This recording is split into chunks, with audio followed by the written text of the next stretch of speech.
All right, been watching this storm now here just west of Grand Forks for quite a while. It's been kind of rotating and rotating. And now the Weather Service has just issued a tornado warning for this storm just northwest of Larimore. Just been kind of sitting there and regenerating and regenerating, and now I guess they felt that there was enough rotation in there, or there was something spotted in there that warranted tornado warning at this point. So what the Weather Service has done, a severe thunderstorm capable of producing a tornado. This is the warning, located over McKenna or 30 miles west of Grand Forks, moving to the east at 15 miles per hour. Tornado and quarter-sized hail. This is a radar-indicated rotation. Move to the basement and interior of the lowest floor of the sturdy building. Avoid windows if you are outdoors or in a mobile home or in a vehicle. Move to the closest substantial shelter and protect yourself from flying debris. Locations include Honeyford and Grand Forks Air Force Base.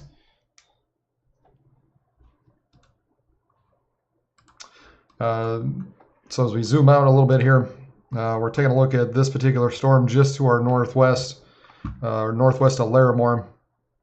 And it's been very gradually moving to the east, as the warning said. I think about 15 miles per hour, 30 miles. So very, very slow moving eastward.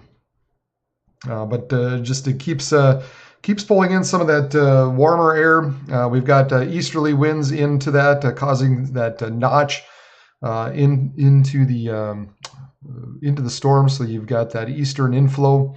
That eastern flow that kind of creates that notch, and then you've got some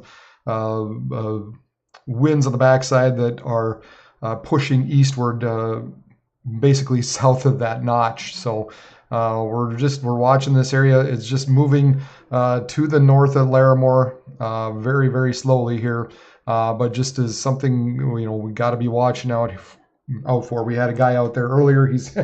I think he's heading back out there. He did see some wall cloud out there earlier, and then kind of gave up on it as this particular storm anyway went away, and now basically we've got this one now that has prompted a tornado warning.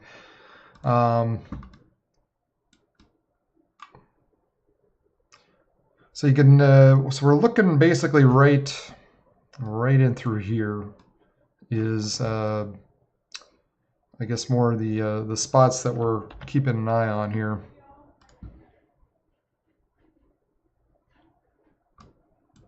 Let's see here. Excuse me, face marker. I guess a little bit further north. But at any rate, just north of Larimore, heading east, about 15 miles per hour, you're probably going to see a little bit of a lowering, some rotation in with that as well. And let's see, that's coming up to Highway 18. So that Highway 18 that kind of runs through Larimore. And then also if you're on Highway 2 as well, heading out to the west, this will be just, right now is just to your north. If you're heading towards, so it's kind of Highway 2 and 18, just north of Highway 2, the way it's looking right now. Kind of one of those outlier storms, just, developed out on a boundary late in the night. We do have some easterly winds in through here, so that's creating this notch. And then we've got the outflow coming in behind it, causing that circulation within that storm.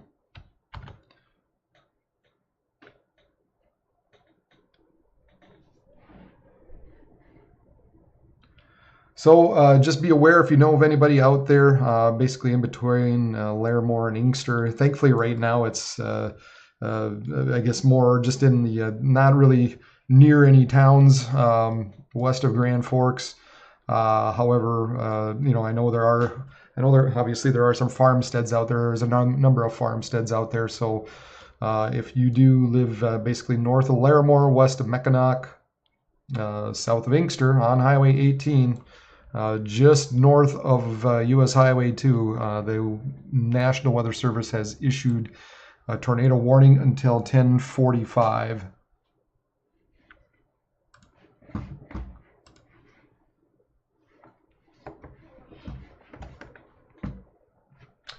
We'll take a poke around. I think there's, gosh, I actually think there's some cameras around there.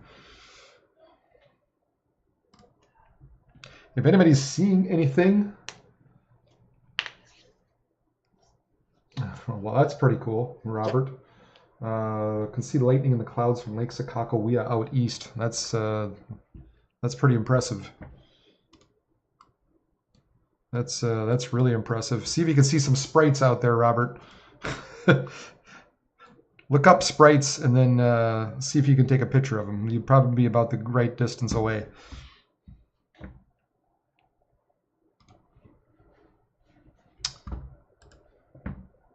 All right, let's see here.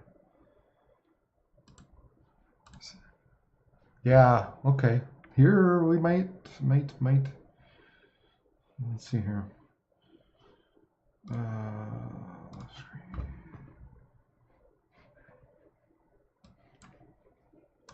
Here you can see the little bit of a lowering, just north of Highway 2. Showing up on the traffic cam. That's wow. That's pretty amazing. There you can actually see the lowering, and it's pointing in towards the storm. It's pointing in towards the rain, and so very indicative of wall cloud possibly rotating at that. So just north of Highway 2, just north of Larimore along Highway 18. This particular camera is near Amaretto, looking to the west, and it looks like it is picking up maybe that wall cloud that's out there.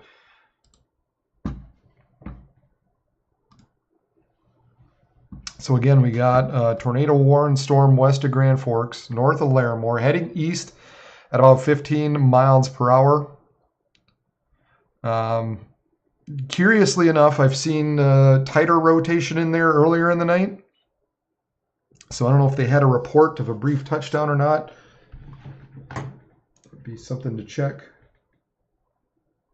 In the meantime, I should say, well, it would say, I guess they would say a report of a funnel cloud. So this is radar indicated. But in the meantime, there is 1.5 inches hail being reported out there near McKenna. So that's about ping pong ball sized hail. Will Rourke was out there. He found some about the same size, definitely bigger than a quarter. Looked like about 1.5 inches. I would suspect at the very least you're going to be seeing some pretty strong winds gusting out of this as well. But the main threat is going to be some of that rotation that's showing up in there. And then also the hail, where we're talking 1.5 inches of hail being dropped. Along with that, this thing just hasn't moved a whole lot. There's the report right there of 1.5 inches, just right over McKenna. So that's some pretty good size hails. That'll cause some damage to the roofs and some trees as well. But right now we're keeping an eye on the storm just north of Larimore. Nothing real tight on the radar, so that's a good thing. You know, there is this area kind of poking out, punching out here. Just crossing 18 now. So that might be something that concerns a little bit of a watching there. That's probably the main area that we need to be watching. Just north of Larimore on 18. If you know this road at all, there's it looks like there's just a slight bend in that curve, and that's about where that storm is at.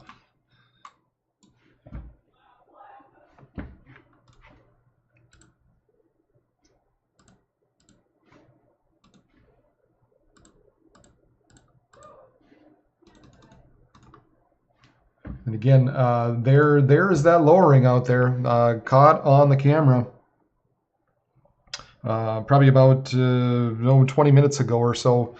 So roughly about the time that this warning was issued, you could see the lowering just north of Highway 2. So this is Amaretto looking to the west at these storms as they slowly meander or slowly make its way eastward. And then the other thing I guess I was going to mention too is just like I said, the possibility of some flooding probably going on with all the wet fields and such that have already been out there. And the slow moving nature of these storms, I would have guessed that this is also on top of the hail, on top of the threat of maybe some tornadic activity, probably also getting some pretty flooded fields once again with this storm. If anybody's got any pictures or if anybody's out there or has seen anything, any reports, send it to me at on Twitter. Region WX is the Twitter, or go ahead and send them to my Facebook page, Region Weather Live as well. Just the one little cell out there. We've got a storm that popped up just over Grand Forks, had some lightning in it, and that has now quickly dissipated. We've had some storms further out to the east. Most of those have gone by the wayside. So now we've just got this one that's just kind of hanging on here, probably for a little bit. I would very much suspect this will be, other than maybe, I think an isolated one here or there. This is probably going to be the main threat through the early part of the evening hours across northeastern parts of North Dakota.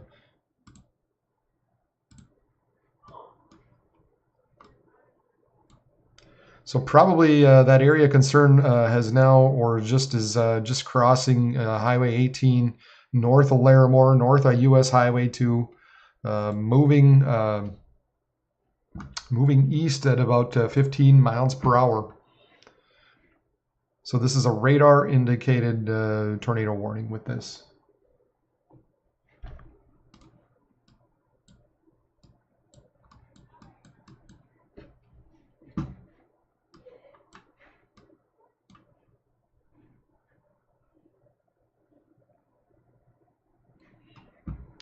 And just quickly, another area that we've got to just within kind of the region that I'm covering, we've got to talk about this area down into southeastern parts of South Dakota where there is a tornado watch out until 2 a.m. Central Time.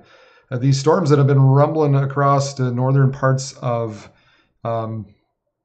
Nebraska are expected to kind of take a left turn here and begin to fire up some of these additional storms. This tornado warning's been out here for quite a while just south of O'Neill, and those storms are going to be expected to move northeast into southeastern parts of South Dakota and then eventually make their way into the southwestern parts of Minnesota as well. All just the beginning, folks, of just a very, very active day that's going to be tomorrow. I mean, just the fact that we're able to just get a little tornado warning here out this evening should kind of tell you something. Tomorrow is going to be, I think, even more just an area, just a day that we're really going to have to be watching, especially in west central Minnesota, northeastern South Dakota, through the very early afternoon hours, and then those areas are going to quickly move to the north and east. So a dangerous setup for us tomorrow, or for parts of the region tomorrow. I try not to sound the alarm bell too much, and try to be, I guess, as rational about things. But this is an interesting setup, and the models had been kind of hinting at it for a couple days, and didn't really want to. I was kind of sitting on it and going, well, that's quite potent, but we'll see. And fact of the matter is, it is real potent. And sometimes with these, there's so much juice that it just takes off and it becomes just a rain and wind event. So maybe we'll cross our fingers that is kind of what happens tomorrow. But I tell you, it's sure looking potent for tomorrow. But okay, 1 second. I gotta get.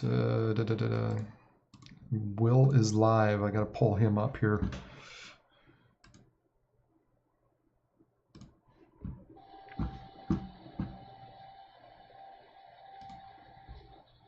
All right, there he is.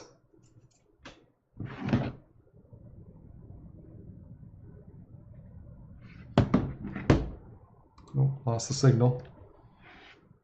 This is Will Rourke, just a weather enthusiast who's gone out chasing with me a couple times. Obviously plenty of lightning out there, trying to see if there's any kind of lowering. Looks like a little bit of a, yeah, a little lowering out there. Hearing some sirens the way it sounds too.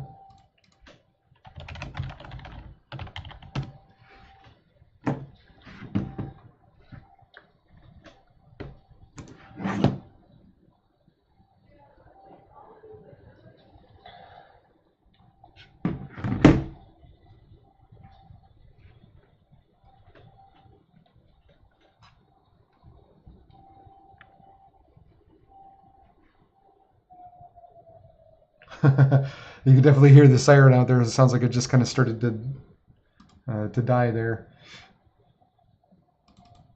Hopefully we can get some reaction here out of Will. A lot of lightning out there. A lot of, yeah, plenty of lowering. Just I don't see anything on the ground, so that's a good thing. I'm just kind of waiting in between flashes here.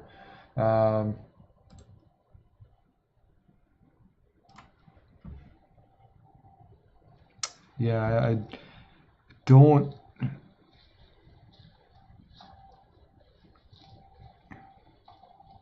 don't see anything on the ground. It just looks very low to the ground, but I don't see anything on the ground. So he says very low wall cloud about 3 miles wide.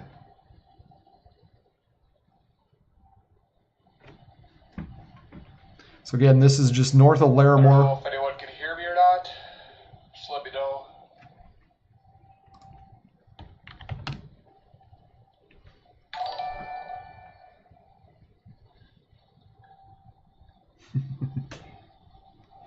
All right. Try to point it out with my finger here. Right there. With each flash of lightning, I'm seeing a different cloud formation. So I'm assuming that it's rotating pretty good. And it's only getting lower and lower. We're looking off about straight to my west right now.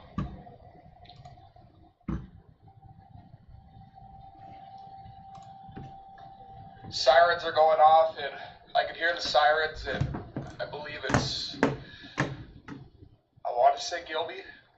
Maybe not. Whatever town is to my south, they got the sirens going off right now. There may or may not be a funnel right in the middle of my screen. Let me see. Yep. Can't tell. I need some flashes of lightning. Yeah. Look right in the middle of my screen and you might be able to see a funnel. It's hard to tell. Can't tell if it's rotating or not. Really hard to tell on that. Definitely a tail in there. Definitely a lowering. Definitely a wall cloud. But it don't really hard to see if there's any funnel cloud with that.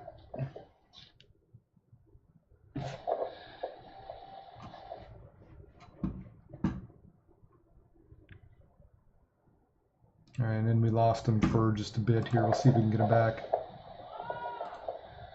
But there you can see the. And whatever was there is gone. It's just a really wide wall. Whoa, that was a little close. A very wide wall cloud. It almost looks like it's breaking up into little sections now. Could be weak.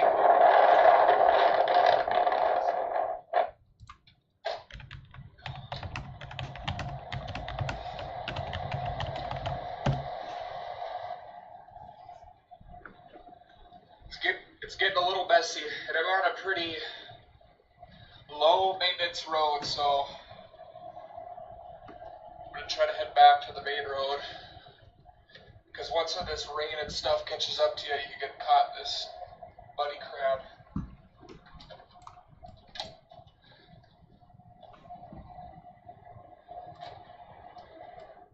Trying to keep my phone. All right, we'll try to check back in with him once he kind of gets repositioned here after a bit. and see what he can show us. But this is just again just north of Larimore with this tornado warning. West of Mackinac, moving east at about 15 miles per hour. So some lowering in there. He kind of had some in there as well when he was out there. So doesn't can't say for certain. Maybe there was a brief touchdown, but I would say at most it's more than likely for the most part it's just been a rotating wall cloud. It does look a lot messier now than it did a little bit ago. So we will check back with him after a bit here and see if he finds anything or see if he can see anything. Plenty of lightning out there. We'll check back in. I guess the other thing I should check is see if that road cam can pick up anything else.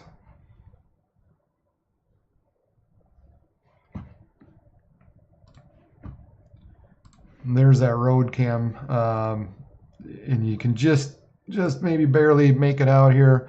That lowering just kind of comes down like this.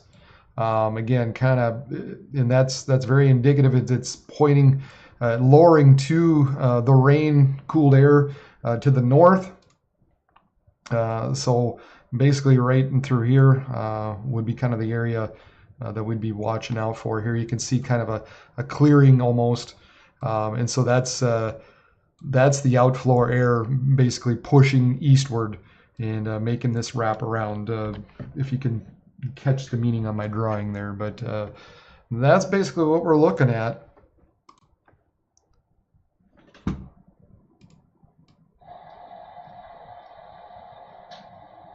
Oh, there's a good shot again. Still looks like he's moving though.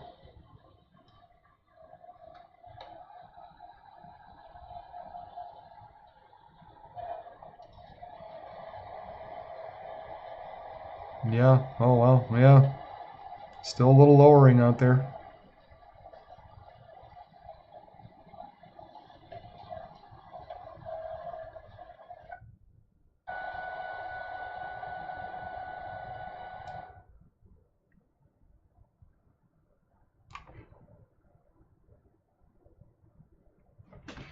So that is Will Rourke. He is trying to follow this storm. That is just west of Grand Forks, or north of Larimore, northeast now of Larimore, heading to the east at about 15 miles per hour.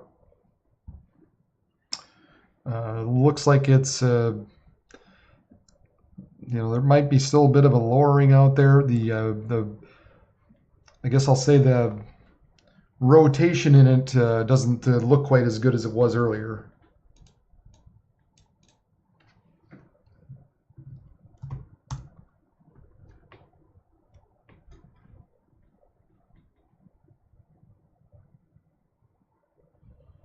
I was watching this thing and just was going, we'll see if anything develops.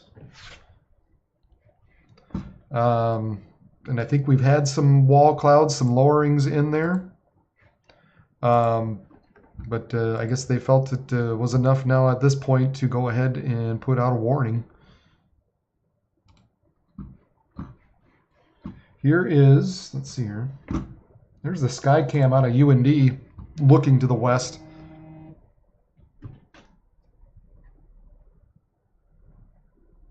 Yeah, and Will says definitely breaking up from the what he can see, so that's a good thing.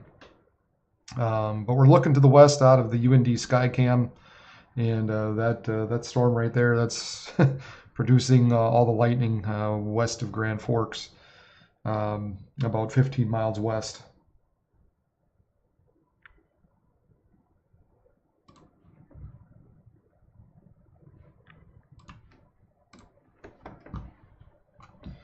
So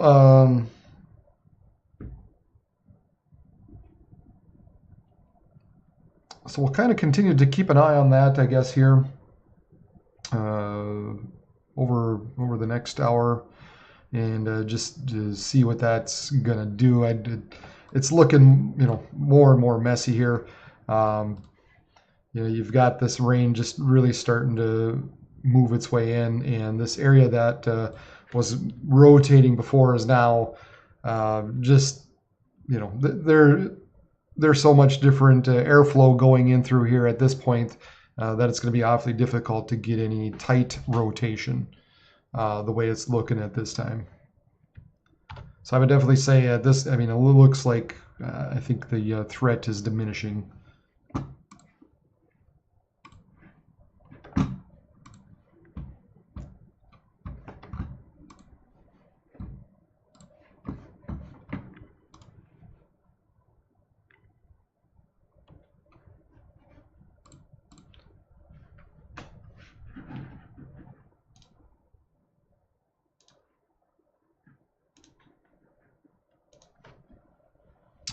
And this is valid. Let's see, this is valid for another about 14 minutes.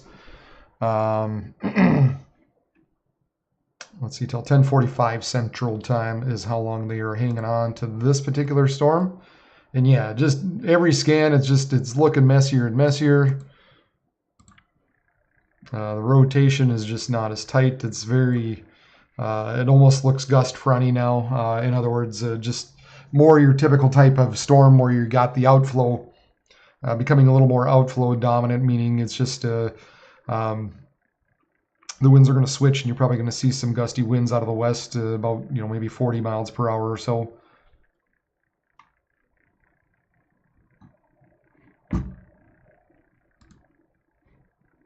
Maybe still have could have an inch sized hail still remaining in that.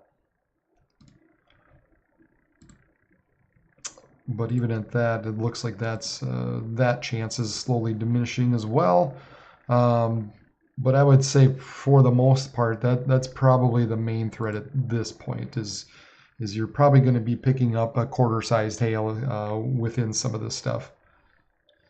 Not to say it's completely over, but I'm feeling better about it. Well, how about that? I'm feeling better about it. Definitely a nice little light show out there, yes. Yeah, we were taking a look at, there's that, there's the UND Skycam looking to the west, and plenty of lightning showing up out there. My brother way out in the central part of the state said he could see the lightning from where he was camping at, so that's pretty impressive.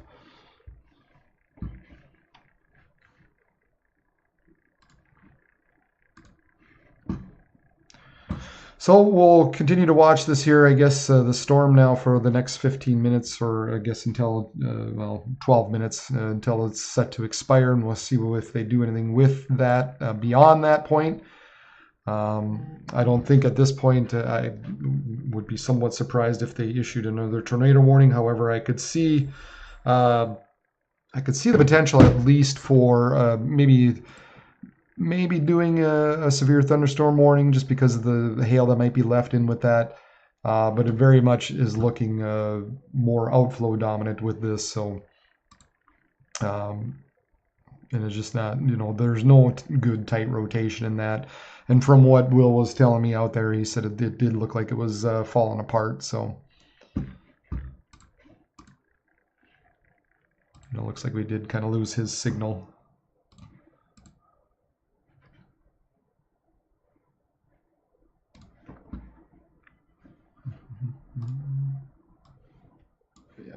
Yeah, Will's gone.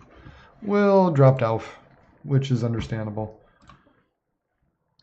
So yeah, quite a light show out western parts of North Dakota at this point. I gotta keep remembering not to do that.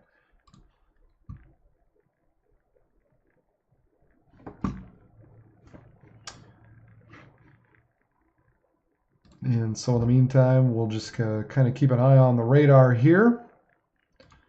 And also, we're going to be having to watch these areas as they move into southeastern parts of South Dakota due to that severe tornado watch that's valid until 2 a.m. So max hail expected with that, or possible with that, is 3 inches with wind gusts to 80 miles per hour. Those are some strong gusts. That'll do some roof damage. That'll take down some trees for sure. These storms are moving to the northeast at about 35 miles per hour, and so then, obviously, along with the wind threat, the 3-inch hail. That's a good. I mean that's a good size hail. That's let's see, that's softball size hail down into the southeastern parts. Not quite softball, somewhere between baseball and softball. But anyway, that's where they're expecting some pretty strong winds, some large hail roll through, and maybe the possibility of a tornado as well. And these storms will continue to move to the northeast throughout the night and into the early parts of Monday morning. So let's see, those of you down in the southwestern parts of Minnesota, you're not completely done either. Here's our day one, and so you can kind of expect to see some of these storms basically follow this orange outline here is roughly where you're going to be expecting that track to go. So eventually through Mankato and Wilbur, eventually reaching the I-94 corridor from St. Cloud, Minneapolis, Alex, and maybe as far as Brainerd as well. And those storms, some of those storms are going to be taking a bit of a northerly turn later in the night. But overall, this is kind of the main area to watch through the early part of the night. Sioux Falls, no, we got to be watching Sioux Falls. They're not going to be out of the woods. You're going to be seeing some of these storms kind of be taking a left hook, is what's expected out of this. So let's see here what the latest is. Figure out what the latest timing is for Sioux Falls.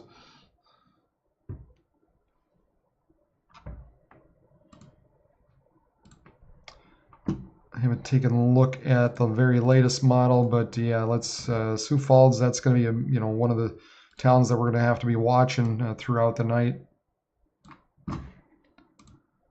Oh, come on. So I'll switch you over to the model here. So this is let's see, this is 2 a.m. and 3 a.m. And so if the timing would be right with this particular model, that's basically what we'd be looking for Sioux Falls. If we're going to continue to time that out, they're not moving, like I said, not moving specifically, too terribly fast northeast at 35 miles per hour. So these storms are still a good ways away yet, but they are something that needs to be watched. Where we're going to be talking about the possibility of some hail and some large hail and damaging winds.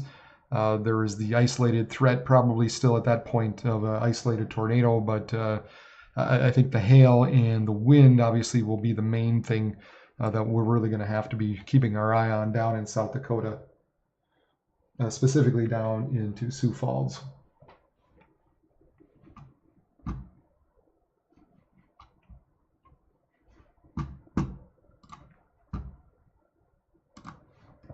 This little storm's not quite giving up. West of Mackinac, tightening up once more. Tightening up a little bit more again. Might not be completely over. We'll see what happens, what the Weather Service does with this. I mean, it's not great. It hasn't been great all night, but it's persistent. And I would expect you're probably seeing a little bit of a lowering out there once again, just west of Mackinac. And it just, it keeps on rotating around, and next little bit up, and there you can see it kind of became outflow dominant. That rain shaft, or that new band of rain, just kind of got sucked in with that. And then within that, looked like those easterly winds really kind of took over one more time, and we got a bit of a notch back in there. we've got a little bit of a notch coming back. I was hoping maybe some of this rain here would kind of drown it out. It still doesn't look, quite as great, but still, it's just something still we gotta, keep our eye on for just a little bit longer here, west of Mackinac, west of northwest of Grand Forks, just north of Amaretto.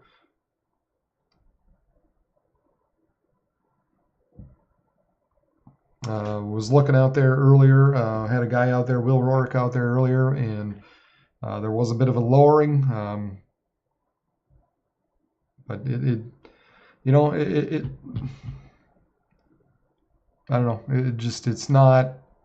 There's a little something, but it's not. I mean, it's just not great. So we'll see. We'll see what happens. I mean, we don't have real strong easterly winds. There's a lot of things a lot of ingredients that are sort of missing for us tonight.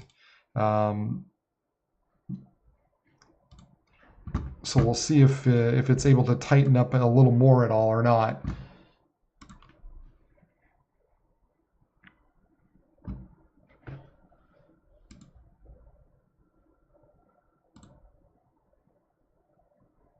Because I think, as I'm looking at it, I mean, it needs to tighten up a little bit more before I'm going to get concerned about it. You're probably seeing a little lowering out there. You might even see a little wall cloud rotating. But, not to say that something can't spin up with this. I mean, we can't, obviously we can never take these things lightly. I just don't, I guess I don't want anybody to be, trembling and cause undue fear. But it's just, let's watch out now. If you're northwest of Mackinac, just be safe, be in a safe spot, be downstairs, and just take those precautions.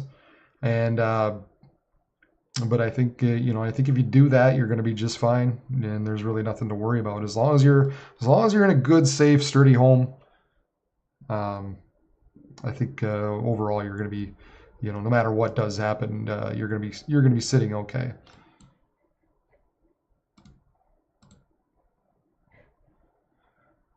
A little bit tighter as you go up in the atmosphere.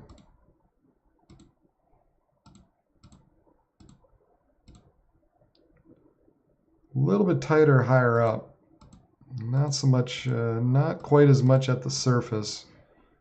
A little bit more higher up. We've got just a couple minutes. We'll see here what the Weather Service decides to do with this.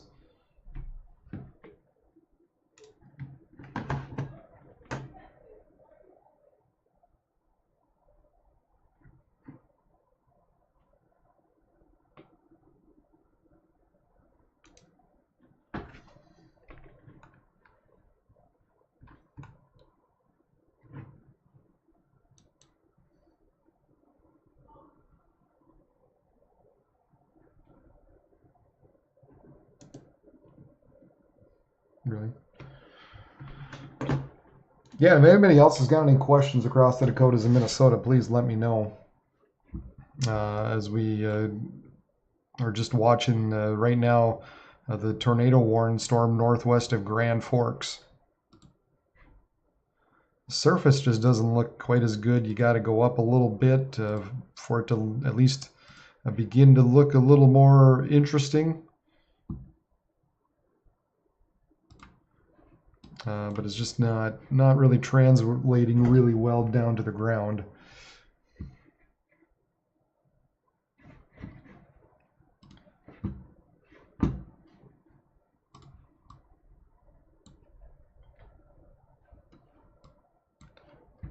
Also, don't forget to keep an eye, once again, just keep an eye on these areas down to the southwest as they move to the northeast through the overnight hours. That's going to be a decent threat as it continues to move into, it still has plenty of moisture to work with, plenty of higher dew points. It's basically where the better Cape values are right now.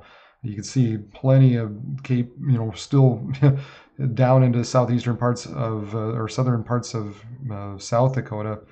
And obviously even in through our area, that's why some of these storms are able to continue on, just because these values are nosing still, just that nose just right into our area, right where that tornado warned storm is. And so that's why that one's able to carry on. But all in all, the better moisture, the higher dew points are just a little bit further south. The better this is where the better dynamics basically sit. And so this is the main area. This is going to be the main area of concern throughout the overnight hours and into the early morning. We can see mid to upper 60 dew points still remaining out there. So it's a muggy, it's a humid night. We have temperatures in the 70s. So we got to be watching these as these kind of take that left hook throughout the night.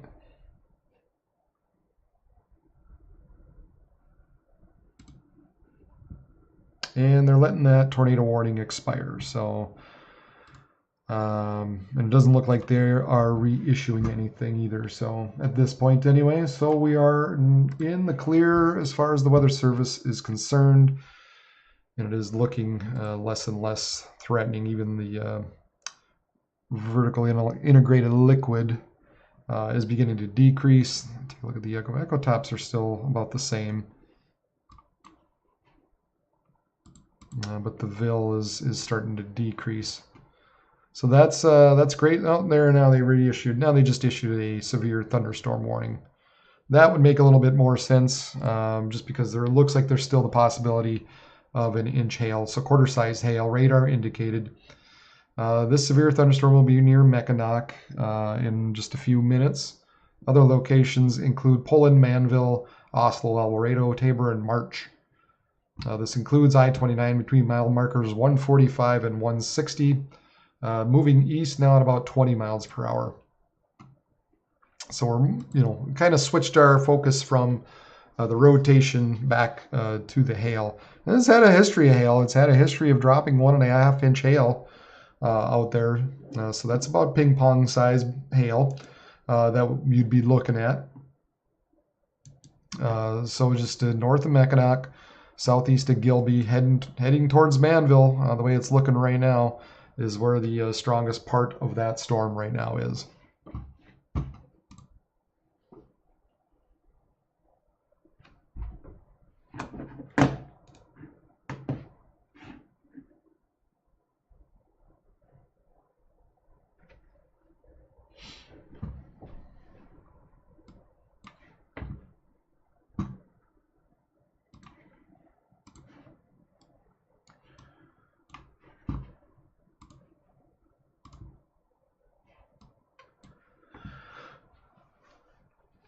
And of course, that severe thunderstorm watch that was in through the northeastern parts of North Dakota, northwestern Minnesota, expired a while ago. We just have this one little outlier, this one little cell that just doesn't quite want to give up, moving to the east at about 20. Then you've got these storms further down to the south that eventually are going to be making their way into southeastern parts of Minnesota. Looks like you've got the one warned severe thunderstorm warned cell just outside of the tornado watch, with a 1.25 inch hail, wind gust less than 50. So the main threat is hail, moving northeast at about 13 miles per hour. So that's this one here, heading towards Kimball. Eventually, it's not moving all that fast, just northeast at 12 miles per hour, but eventually crossing I-90 right around that Kimball area if it is able to maintain. However, the main threats are going to continue to be this stuff down to the southeast, as it's expected once again to kind of take that bit of a left curve into Sioux Falls and Marshall, maybe into Mankato and Minneapolis by early Monday morning.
So here's what one of the latest model runs wants to show for through the overnight hours. Again, we're getting in that 4 a.m. time frame at this point, and you can see how those storms want to continue to develop and move to the north and east throughout the night and into the early part of the morning hours. So this is right around 9 a.m. on Monday. And by this point, there's probably still going to be a few scattered storms out there, some isolated ones. I wouldn't be surprised if you're still seeing some severe reports out there, or severe thunderstorm, severe warned storm. And then once we get into the afternoon is when the big action starts into eastern South Dakota.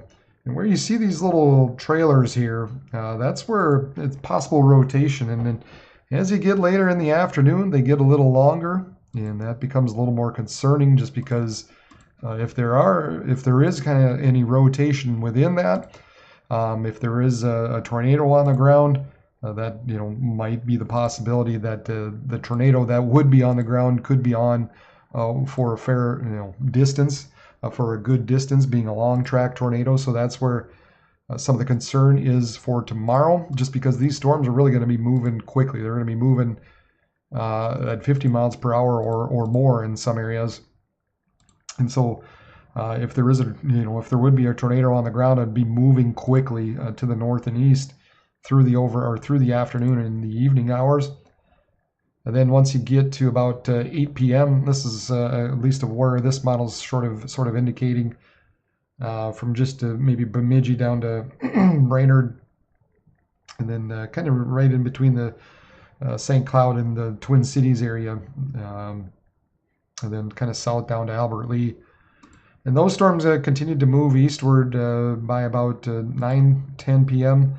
Most areas are going to be in the clear, but these northeastern parts, once you get into that arrowhead, still looking at the potential for at least some damaging winds before midnight into the arrowhead region even. So going to be quite a potent day for tomorrow, and we're starting it off even just tonight as these storms are expected to rotate through southeastern parts of South Dakota, southwestern Minnesota, and then we kind of reset and roll through it again.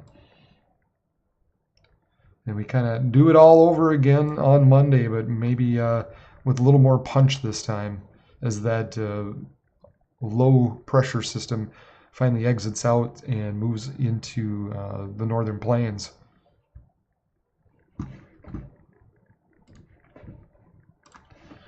So here's our little storm right now. Just west of Grand Forks, North Dakota, dropping maybe some inch-sized hail. And then we just continue to watch these storms further down to the south, as we just showed you, that are expected to move to the northeast through the overnight hours.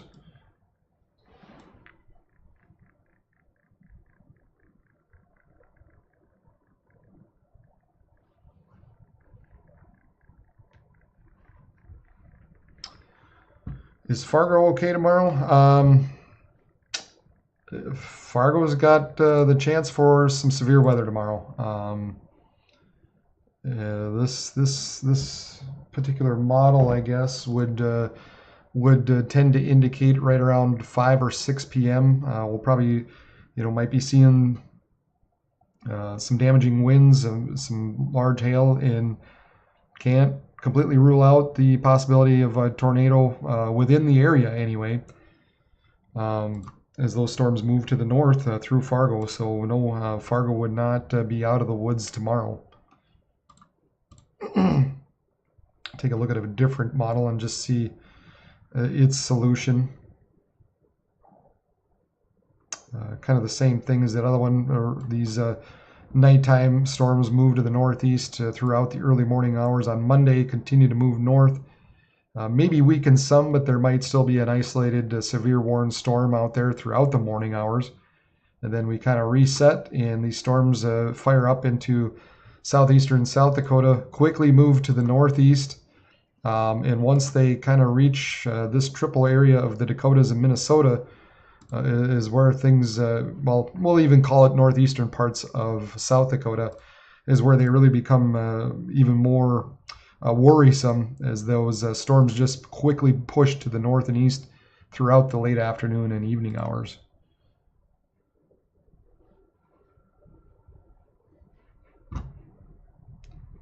So pretty much, tomorrow, eastern South Dakota into southeastern North Dakota, and then anywhere northeast of Mankato. The Twin Cities is not completely out of the question as far as at least seeing 1-inch hail and 60-mile-per-hour winds. And then everything north of there up through, like I've said, that running through Detroit Lakes, running through Alex and Fergus Falls, Brainerd and Bemidji, maybe even like Crookston, Foston. What else is up there? Thief River Falls. This is right around 7 p.m. And then running up into that International Falls area and eastward. So it's going to be an interesting day. It's going to be an interesting night tonight for portions through South Dakota, and a very even more interesting day tomorrow.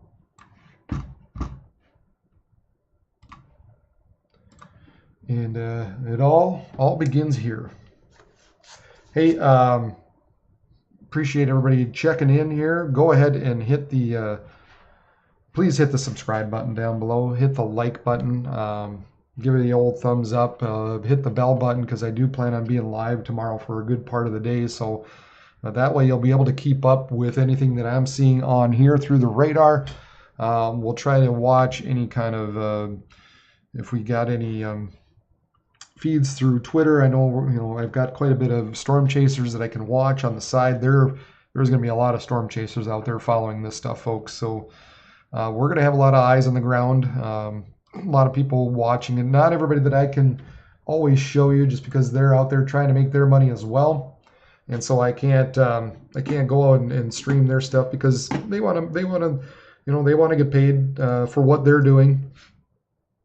And so there's some things that I might be able to show you through Twitter, but overall, I know the people to watch and just at least keep an eye on. So and just listen to, and they kind of help just feed my ears as far as what's going on and what they're seeing out there. So, and then also we have some webcams we can keep an eye on, and just the expertise that I've had over the number of years doing this.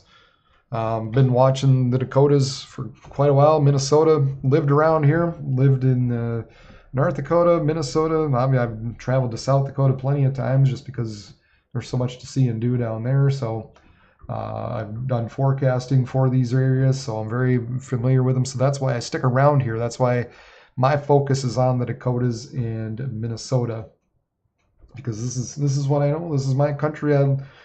I live and work here too, so just like everybody else. So happy to have everybody go ahead and like and subscribe and tell other people about it, because the more people we can get to know about this channel, hopefully we can help some people out over the next day or so, and keep them warmed and keep everybody safe, because that's the main thing. Main thing is keeping everybody safe, and that's why I'm going to do this.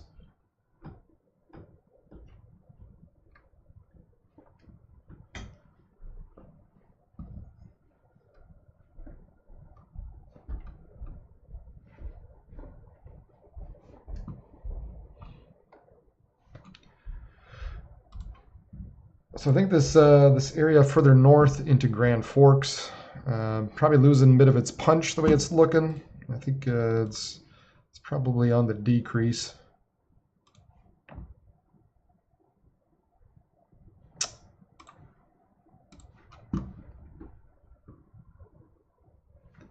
And I think within the last couple of frames here now of this satellite loop, we talked the other night about warm and cool tops, and cold tops, you can kind of see right in the beginning, a lot of these colder tops, the darker oranges and yellows means the overshooting tops. It's kind of percolating. And then the last couple of frames or so, it turns more yellowish, and you don't quite see that percolating anymore. So that kind of indicates to me that maybe that storm's kind of on its last gasp down there. Meanwhile, you got these storms 5 firing up further down to the south, down into South Dakota. Some good storms, good looking storms down there. There's the flashes. Pull up the lightning on it. Yeah, plenty of lightning in down in the south central part of South Dakota at this point. So that's why we're starting to see some of those warnings now just kind of pierce into South Dakota, into that winter area. And what Kimball, I think, was the other one that we were kind of watching. Yep, the storm in Kimball, and then here you can now you're starting to see these warnings be just into South Dakota now. So there's that left turn starting to take place, and it's going to start heading through South Dakota here through the overnight hours. So I think what I'll do, kind of becoming less and less concerned about this storm out in North Dakota. I think we'll switch radars.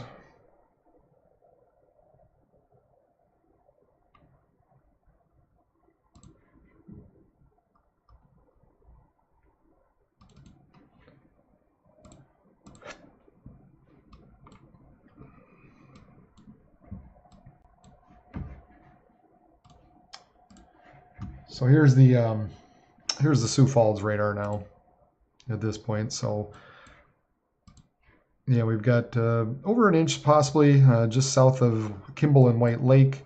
And then we're watching this area down just south of the border, essentially, moving to the northeast. So this severe thunderstorm warning for eastern Todd, Tripp County, and southeastern Millette, all in South Dakota until 11:45 Central Time.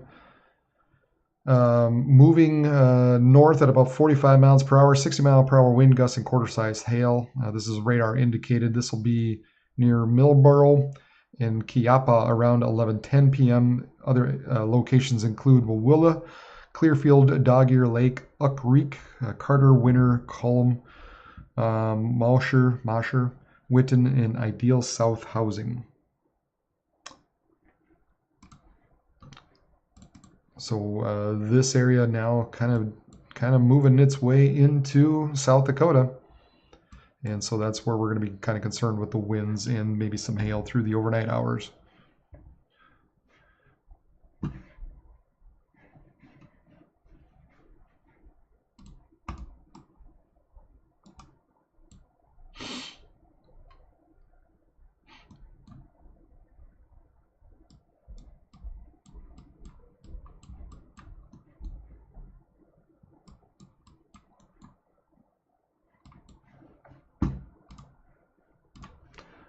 Oh, let's see here.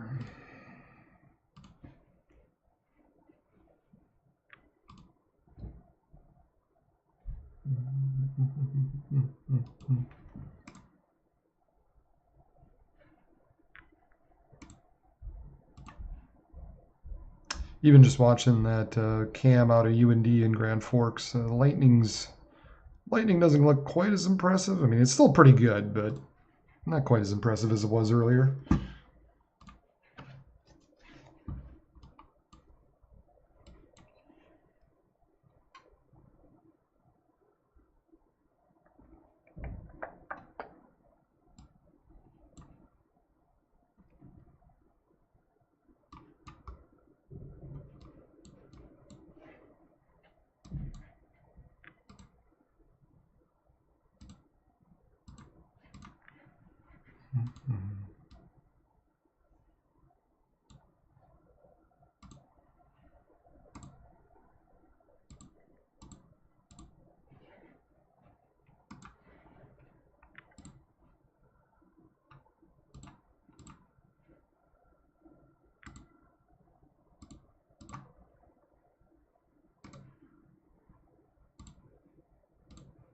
Just checking out some cameras and seeing if there's anything interesting worth looking at across South Dakota.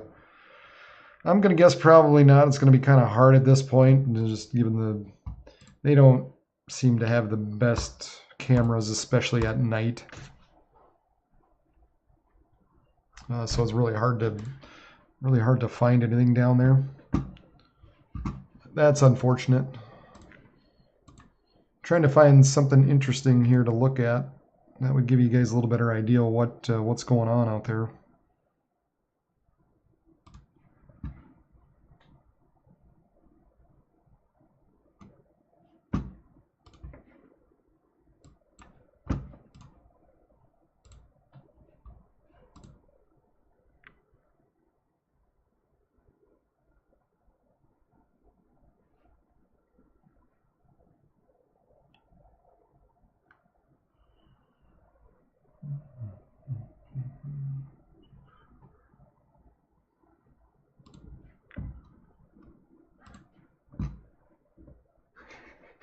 Well,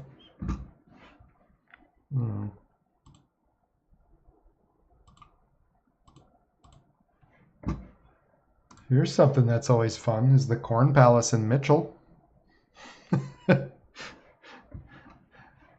all you can get out of that is you can see the flags flying when it comes to the weather. But so if you're ever in Mitchell, I guess go check out the Corn Palace. I don't know if anybody's been out there. I've never have. Heard about it.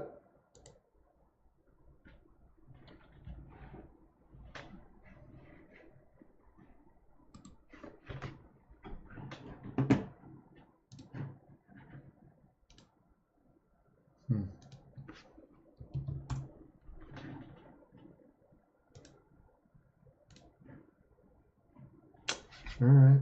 Well.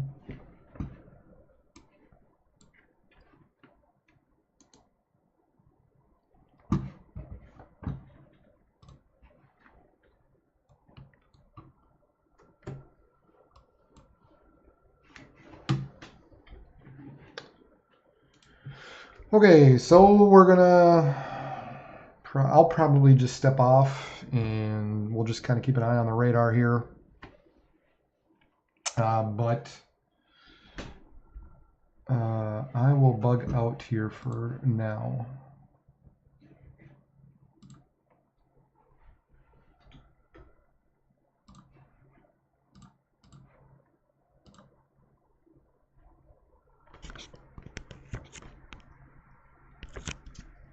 Especially seeing as how it's getting warm in here.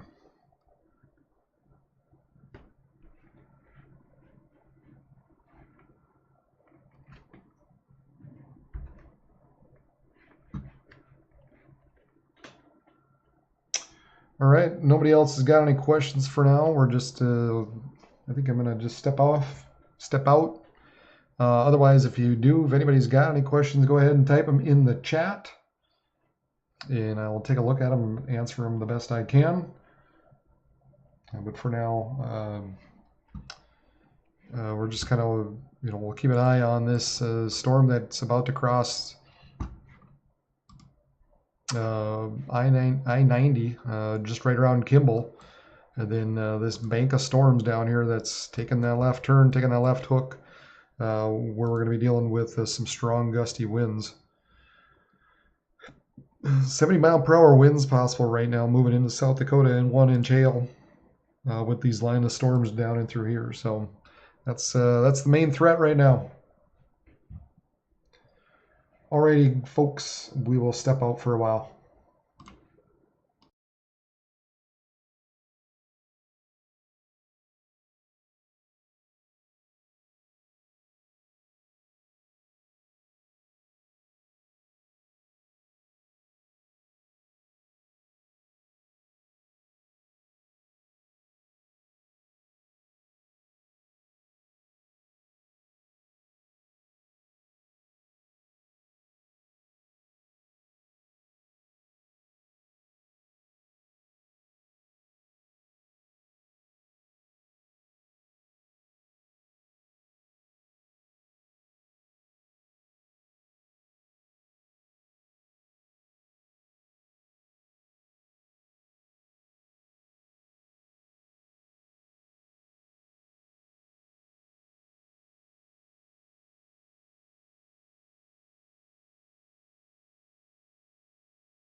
Well, these storms keep developing down into southeastern parts of South Dakota.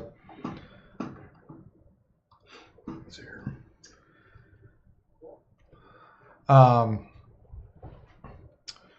As this upper level wave begins to move into that region. So we've got some stronger winds now.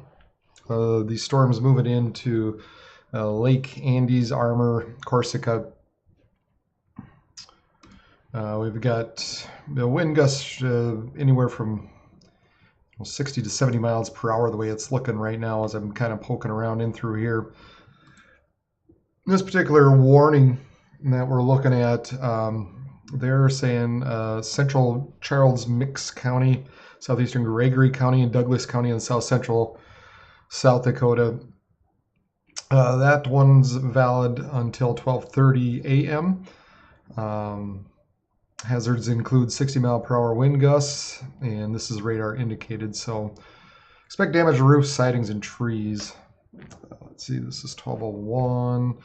So that means Lake Andes and Geddes around 12:05, Ravinia around 12:10, New Holland around 12:20, Armor and Harrison 12:25, Corsica around 12:30. Other locations include Fairfax and northwestern Yankton Sioux Tribal Nation.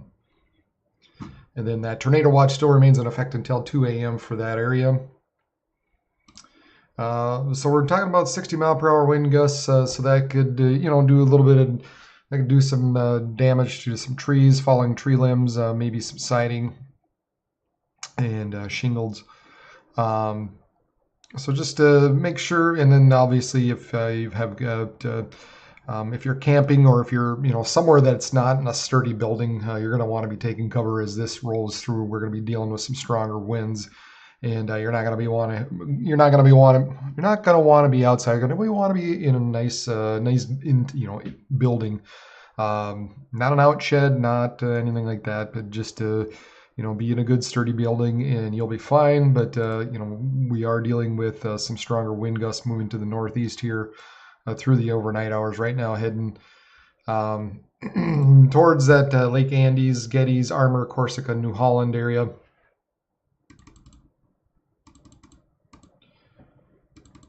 And I would say probably the strongest, you could take a look here, is probably moving into Pickstown, Ravine, and Lake Andes is the most susceptible area that could pick up some wind damage here over the next few minutes, the way it's looking right now. Again, moving northeast at about 45 miles per hour, so it wouldn't take long to run through these particular areas at this point. We also got a severe thunderstorm warning north of I-90, coming up to Roswell, Fedora, Artesian, Villas, and Howard. This particular storm is valid until 12:45 Central Time, 12:45 a.m. Moving northeast at 35 miles per hour, wind gusts is 60 miles per hour, and a $half size hail is possible, so hail damage to vehicles is expected. Expect wind damage to roof siding and trees. This will be around Artesian around 12:10, Fedora 12:15, Roswell 12:20, Villas 12:25, and Carthage at 12:35. So max hail size 1 1/4 inch and 60 mile per hour wind gusts associated with that. And there you see is kind of the possibility where you've got pretty good chance of some hail running to the north and east here. So Fedora, Roswell, Villas, I don't know if it's Villas or Villas.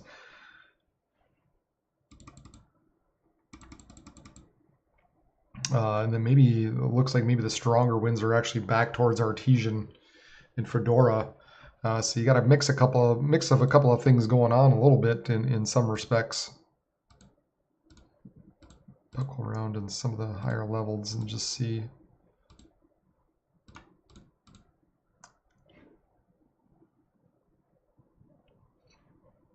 So yeah, it looks like some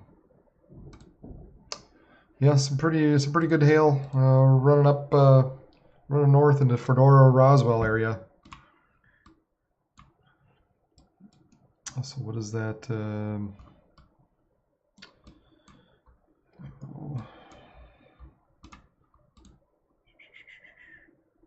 coming out to 20 Highway 25, and it's not telling me what this one is.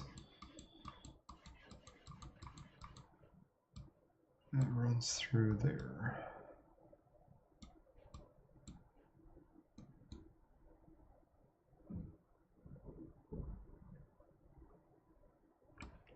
Oh, 34, Highway 34, coming up to Highway 34, the way it looks like. Trying to figure out what these roads are.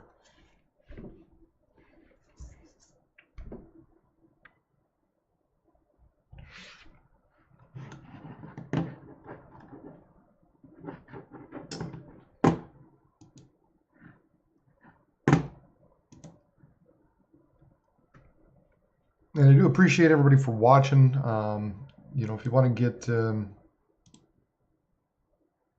I think sometimes on Facebook there's a little bit better stream on there, or not Facebook, YouTube, excuse me. And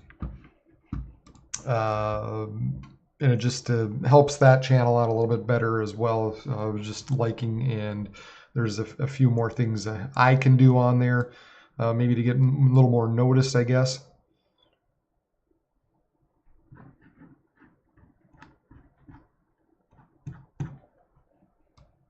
And then you continue to have these storms that are developing along I-29 right now as well. Nothing severe there, but wouldn't be surprised if a storm or two picks up a severe warning with this as it moves to the northeast. You know, the other threat, the other potential, the other thing we got to be watching out for, especially as the storms kind of develop like this, is just, you know, maybe some flooding that would occur in some areas if it continues to train over the same areas.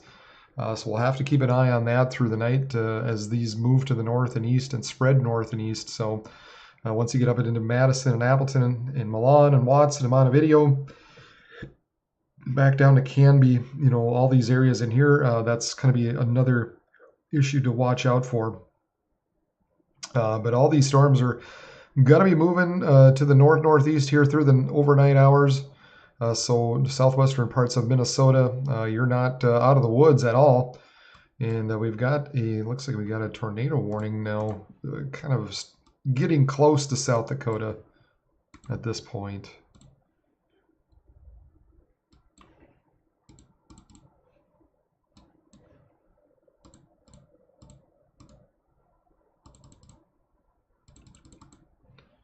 And it looks like right in through here, southwest of Creighton, south of Winnetoon.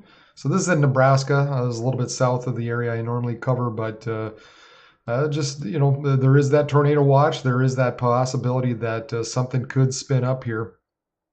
And it looks like indeed it has with this tornado warning. A tornado in golf ball size hail, radar indicated, moving to the northeast at about 30 miles per hour. So just kind of south of our area we watch, just into Nebraska, but these storms are moving now to the northeast, moving into South Dakota here. So and they continue to, we're going to be expecting these to increase through the overnight hours. So we're going to have to continue to watch this through the early morning. So again, right now, the immediate threat for South Dakota is this probably winds rolling through Lake Andes, Ravine, Armor. I think Delmont, you're not. I don't think you're completely out of this. The way this has been tracking, it's going to be close anyway. But for sure, Getty's Armor, Delmont, Corsica, as this area continues to move to the northeast at what was this one? 45 miles per hour. And then maybe some stronger or some larger hail up in with this particular one, maybe inch to an inch and a half sized hail. So we're talking $half sized hail and 60 mile per hour winds with that one.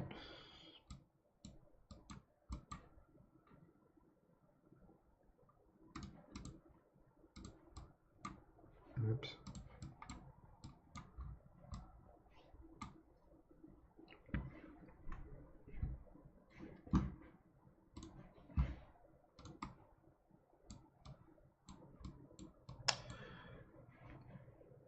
Okay, and the other thing here is the Storms Prediction Center did also tack on now a severe thunderstorm watch 290, which expires at 8 a.m. Hail with 2 inches in diameter, wind gusts of 75 miles per hour possible.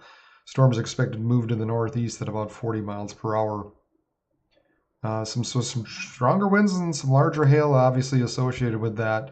All the way to 8 a.m. and that runs it pretty close to the cities. So you can, if you kind of time that out, if you figure that eastern line is going to be running into the cities right around 8 a.m. Monday morning. But all these areas, Wilmer, Marshall, Mankato, St. Cloud, Little Falls, right now all in that severe thunderstorm watch for what is going to be a very, very very active start to the day.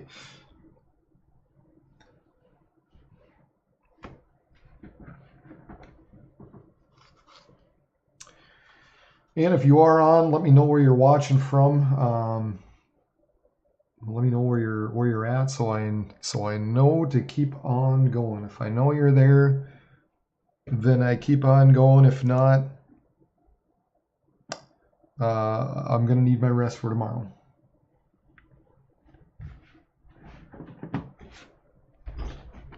These storms are just, I mean, I don't know. We don't get these very often where it's one after another and after another. There you can see how the models predict those storms to move to the north and east. So a little bit, I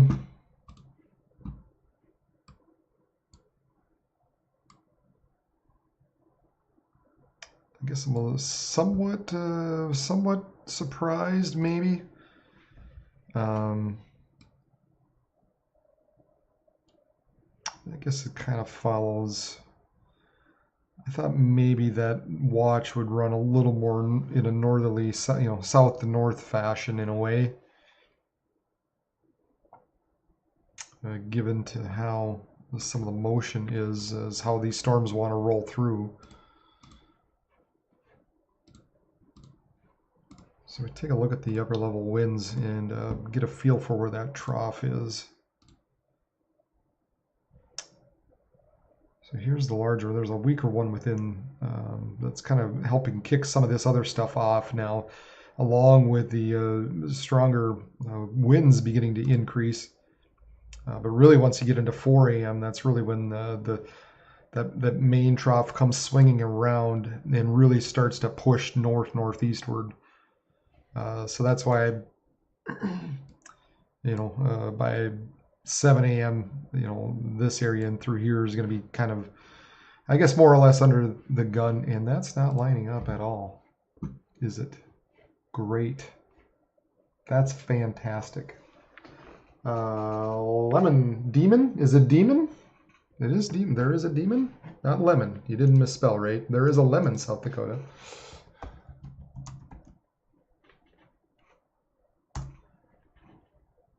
I don't know of a demon. Maybe you're talking lemon. That's the only thing I can think of.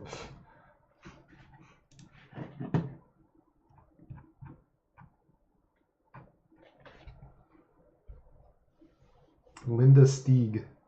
Are you in demon? Is there a demon? I can't find a demon.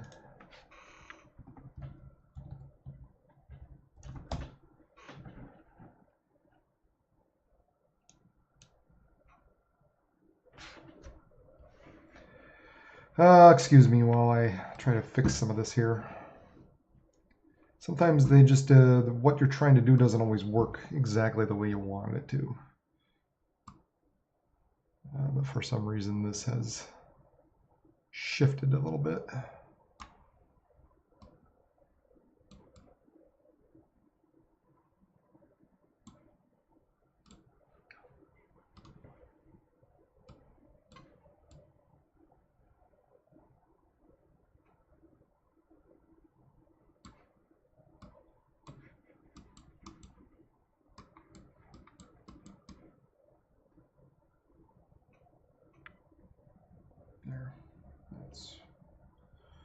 at least moderately closer.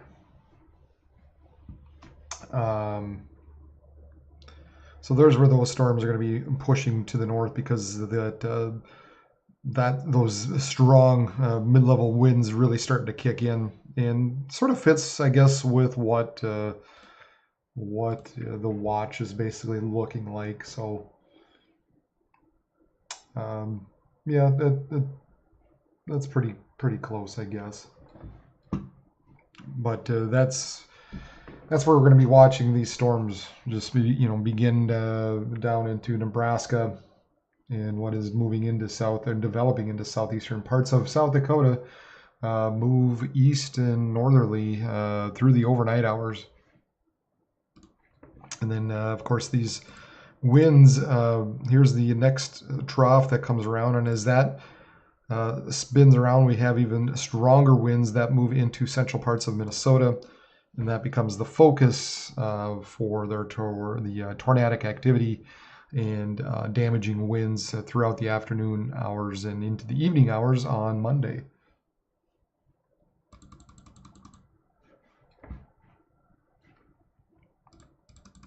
Very dynamic system. I mean, you can see here, through how quickly this low moves out from Idaho, and all of a sudden, by Monday evening, it is in the Dakotas.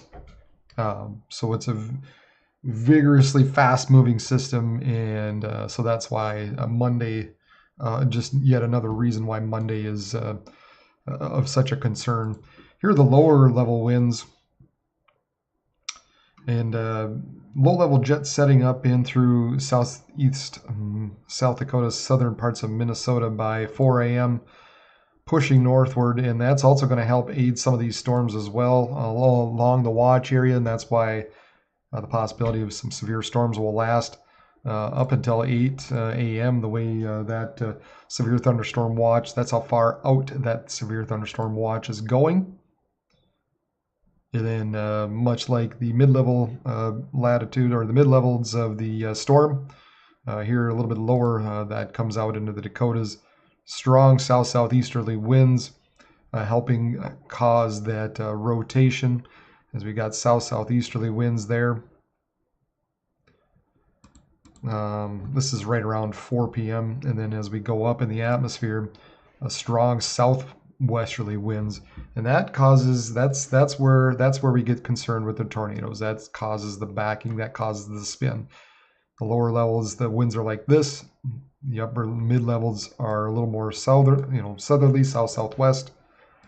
And then as we go up, they become a little more westerly with height. But the main focus really for tornadoes is that lower, 10,000 feet or so is what we really begin to focus on. DeMont. Ah, yes. Missed the T. I do know of a DeMont. I didn't guess that one. Yeah. Okay. So you're just DeMont. Yep. Didn't come up with that one. Oh, okay. Here we have a tornado warning now. Oh, sorry. That's south of. Yeah, that's that same one. Never mind. Had myself worried there that I was missing something. Okay. So you are just north.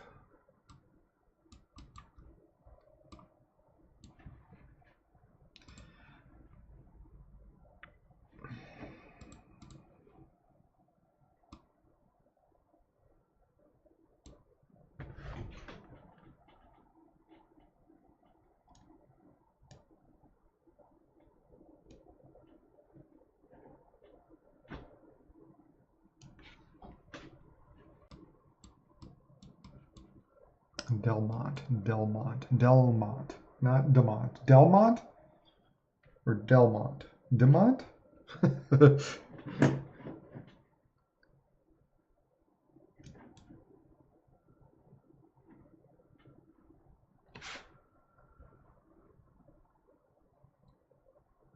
Well, I would, if you're talking Delmont, or Demont or Delmont, Yeah, you're going to be having some stronger winds heading your direction here shortly. We're talking. Let's see here. A 70-mile-per-hour wind gust possible with these storms as they move to the northeast at about 45 miles per hour.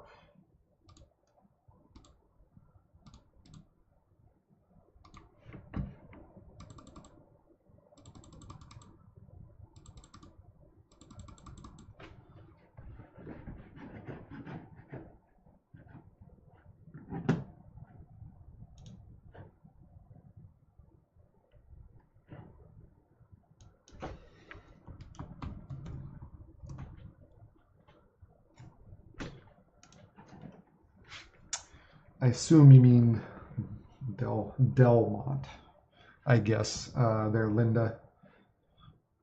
Because, yeah, you put the T on there and it sparked something that I remembered something about that, but there's an L in there. But yeah, if you are talking Delmont here down in the, you're just kind of outside that warning area, but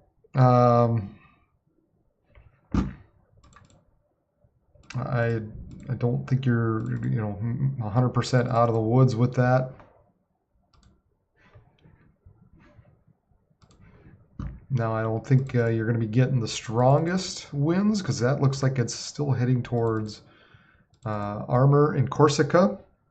You're that Delmont area is just looks like it might just get grazed there with maybe some 60-mile-per-hour wind gusts. So you're just kind of right on the edge. The nastier stuff looks like it's west of Delmont.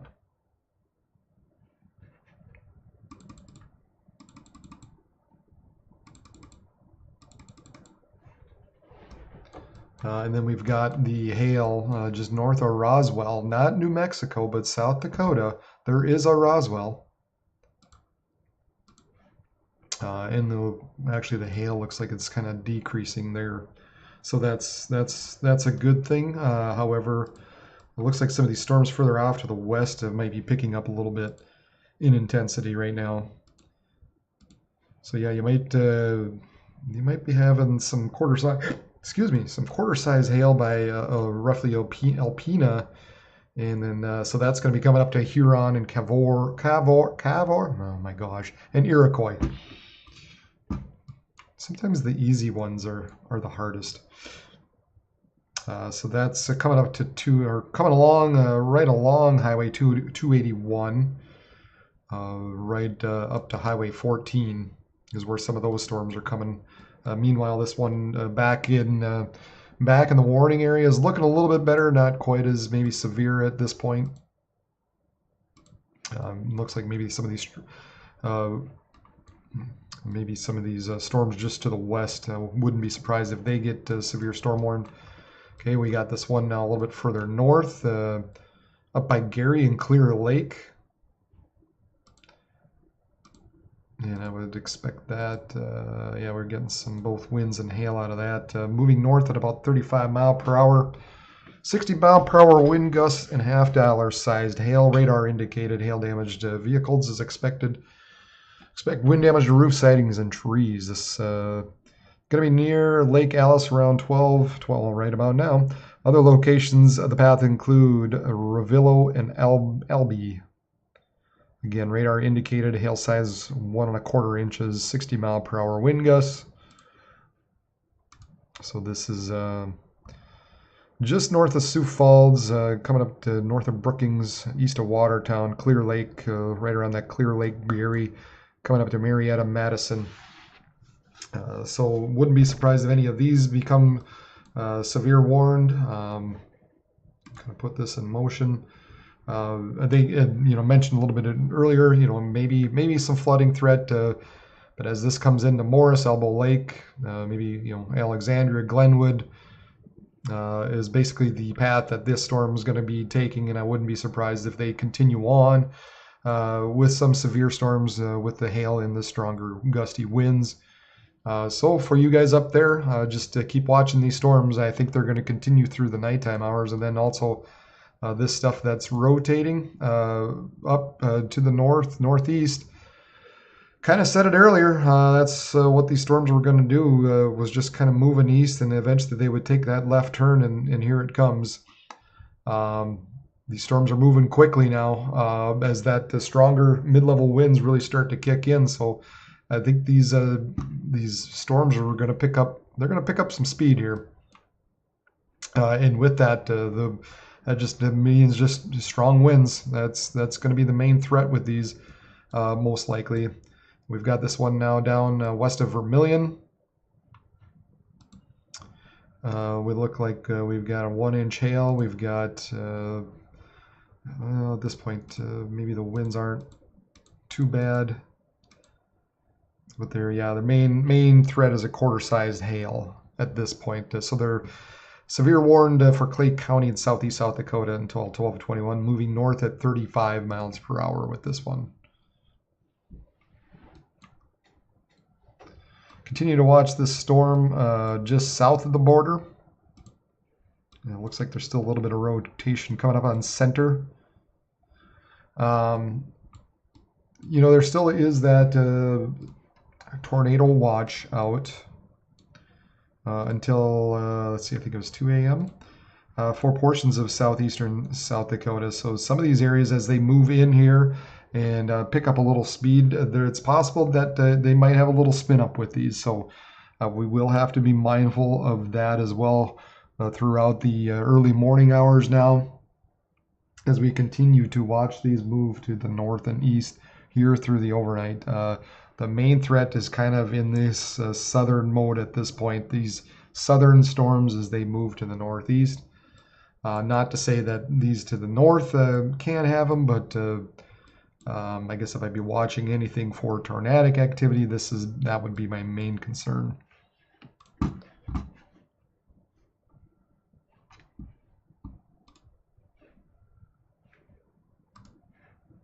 Yeah, now they did, as expected, they warned that area just south of Huron. Moving northeast at 30, 60 mile per hour wind and quarter-sized hail. An observation site east of Wessington Springs recorded a wind gust of 58 miles per hour. So we're talking hail damage to vehicles as expected. Damage to roof sidings and trees. This will be around Woolsey at 12:35. And Huron at 12:45. Other locations include Cavour and Yale.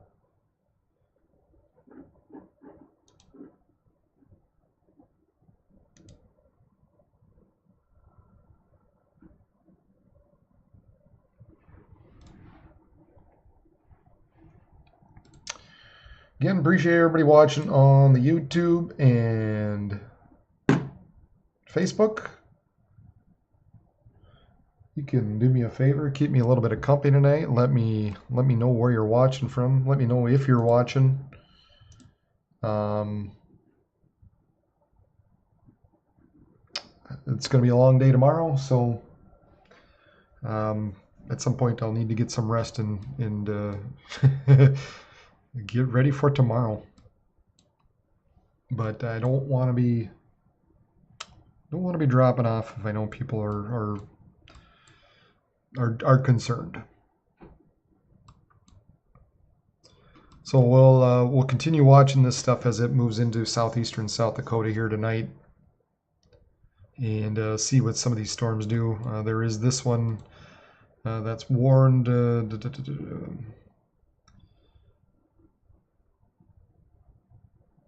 Okay. For 15 more minutes.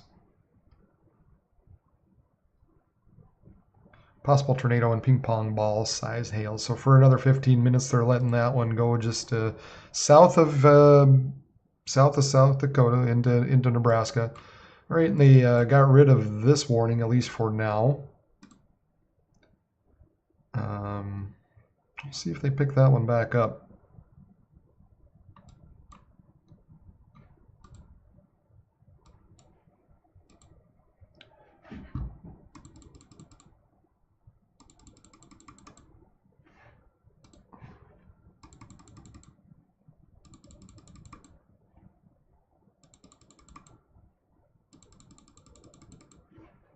it looks like they're letting that one go. Delmont, it looks like you're just kind of, you might have a little bit gustier winds, but that's about it. However, you do have this, maybe this other area further south. Let's see how that's tracking.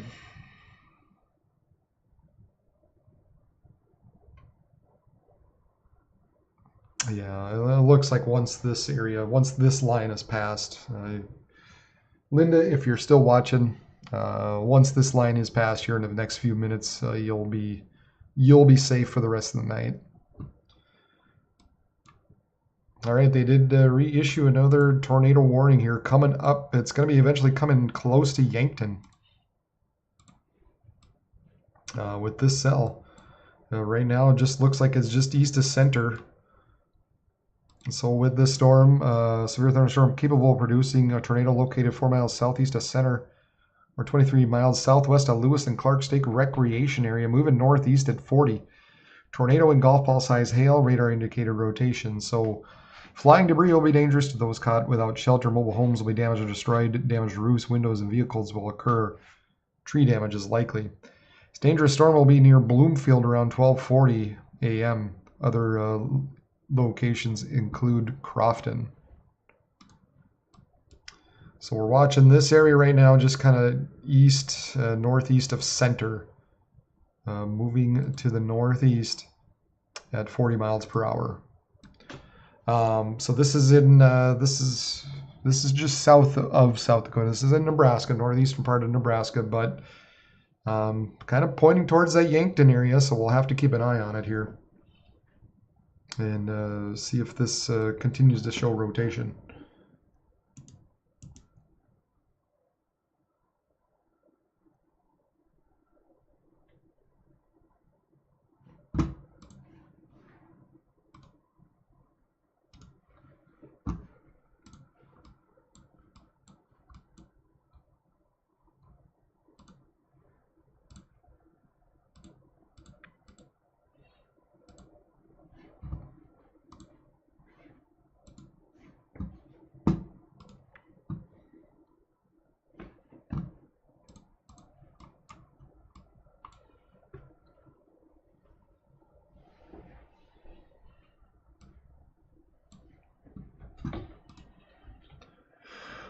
Oh man, it's been a long day.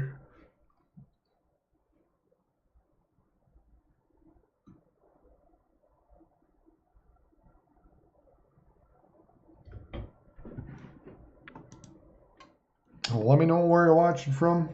That would do me a great bit of favor, just to keep me a little bit of company here. Let me know if you're watching, where you're from.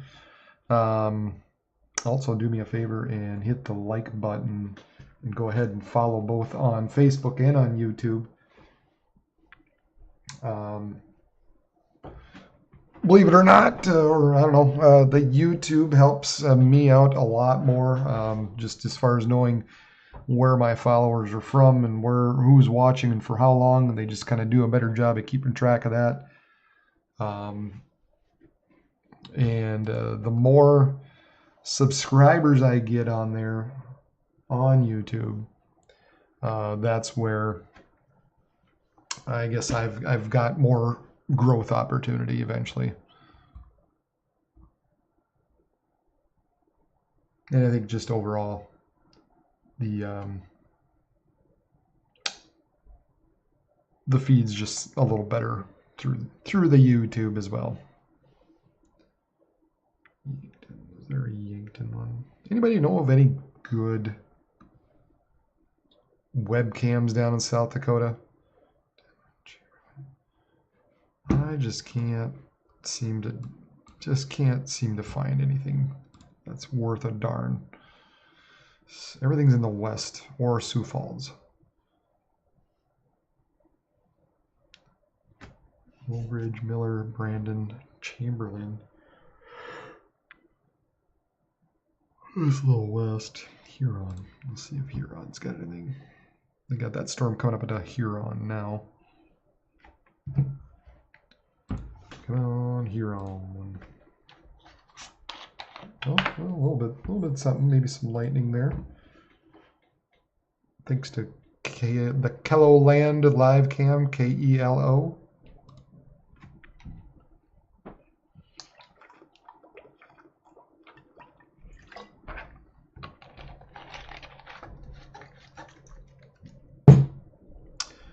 Pretty chill in Brookings. Well, that's good. Yeah, well, I think everything's north of you right now in Brookings. For now, anyway. I guess you did have some rain and some storms move through, so that's good. Oh man, I'm missing. You guys are missing some lightning here. Move that out of the way.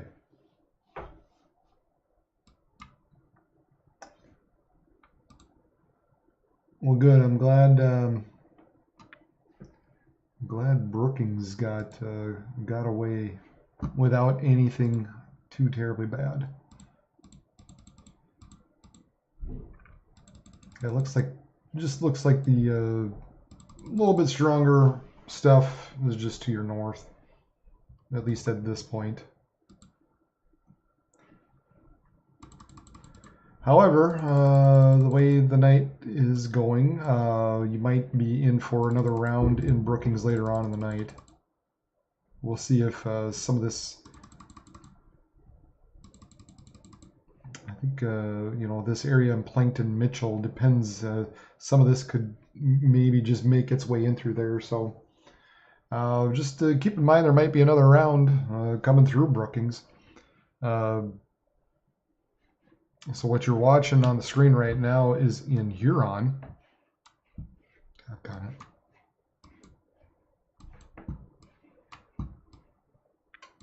it. And yeah, these are the storms that we're going to be keeping an eye on for the Brookings area in through here, as they could move to the north and east and into that area. So you might be in for another round over probably the next, maybe in the next couple hours. These storms continue to move quickly to the north and east, coming out to Appleton and Milan and Madison, eventually coming up to that Wheaton, Morrison, Benson, and I think at some point coming out in between that Fergus Falls and Alexandria area.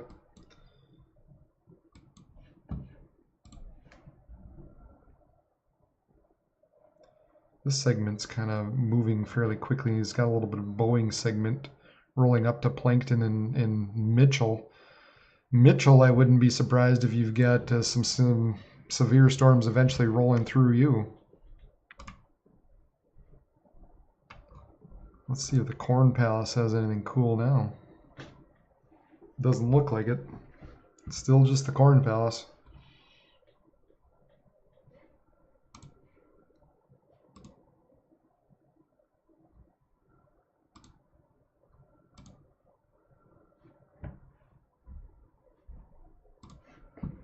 Here is Miller, the courthouse in Miller.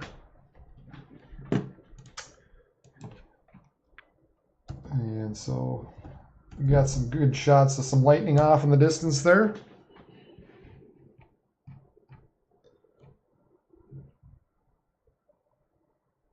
And Miller's, let's see, just west of Huron. Ooh, pretty good flash there. Wow.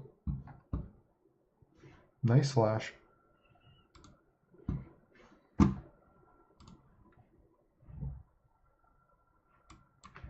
Oh, yep, there's Miller. Probably looking off towards Huron, I would guess. I would venture to guess that camera is looking towards Huron.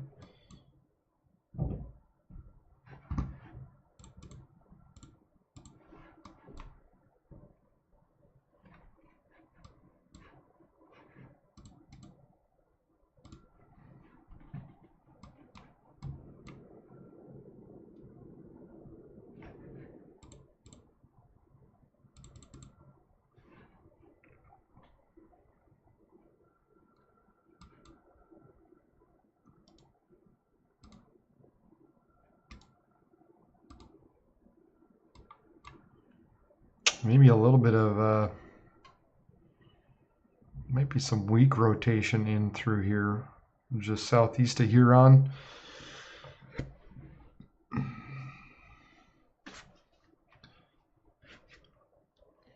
Doesn't look anything too tight at this point, but just I guess something to watch. Something we'll have to keep an eye on.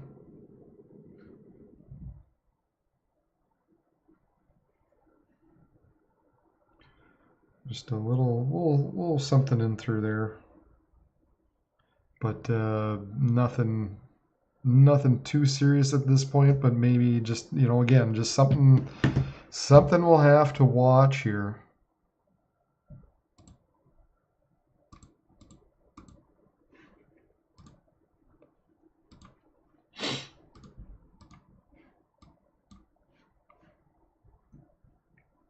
So that's in regards, that's southeast of Huron, moving to the north. Kind of this area coming up on Cavour and Iroquois and Yale. This area is severe thunderstorm warned until 1:15 a.m. Moving to the northeast at 30 miles per hour right now, expecting 60 mile per hour wind gusts and quarter-sized hail. And we continue to watch, wow, this Miller cam's got some good lightning. Continue to watch this area just south of South Dakota, kind of approaching up on Yankton. Northwest of Bloomfield, just south of Lindy. So we'll watch that to see if some of that rotation continues into South Dakota. I also think maybe some of these areas out in through Dimmock and Parkston, and coming up on Ethan.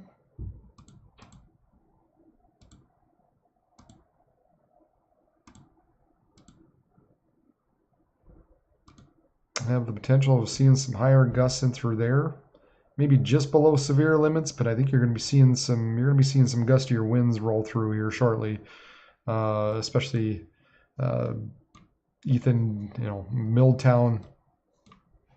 This stuff's kind of heading east as this is heading north, so some of these areas we'll have to, we'll have to keep an eye on and hope they don't spin up through the night. That one north of Vermilion has died off a little bit more, so it looks like the hail's diminished through there. So that severe thunderstorm warning is let go. Meanwhile, this stuff further to the north, just continues to develop.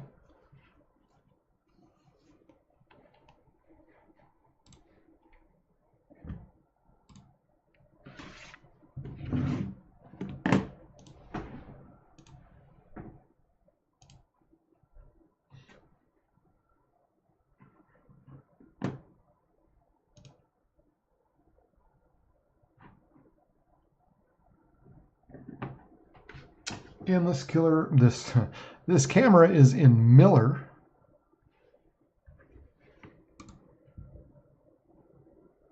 And I think it's probably pointing towards Huron. Every once in a while we get a pretty good flash that shows up on the camera.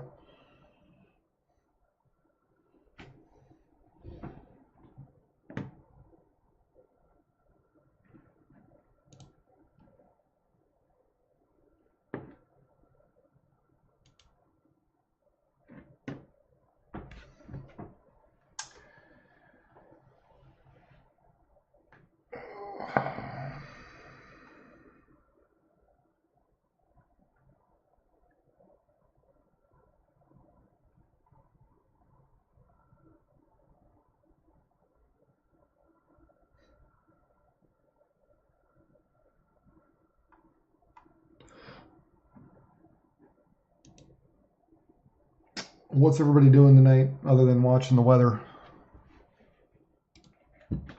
Anybody watching some good movies out there? I was watching some Stranger Things until the latest season of that. Until some of these storms popped up. Well, first we had a tornado warning west of Grand Forks, North Dakota, and then all these other storms start rolling through. Did I say south of Grand Forks, North Dakota? I know where Grand Forks is. I live in Grand Forks. But then all these other storms start rolling through South Dakota. Man, this just continues to be impressive here. Every once in a while, we get a good little lightning flash. Fortnite. Ah, that would make sense. If you're up this late, you're playing games. There's a good flash.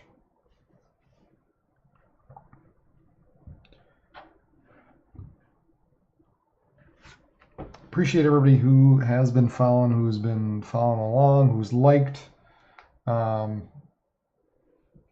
That's awesome. Keep on watching, keep on liking. Get more and more people share this page so that they know they have somewhere to follow when severe weather strikes.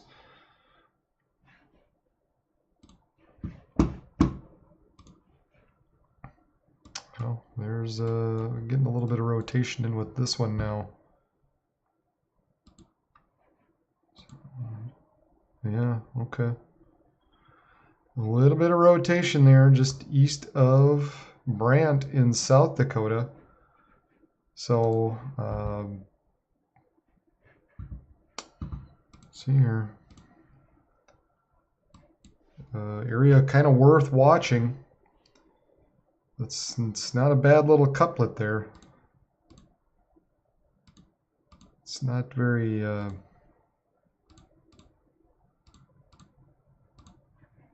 yeah.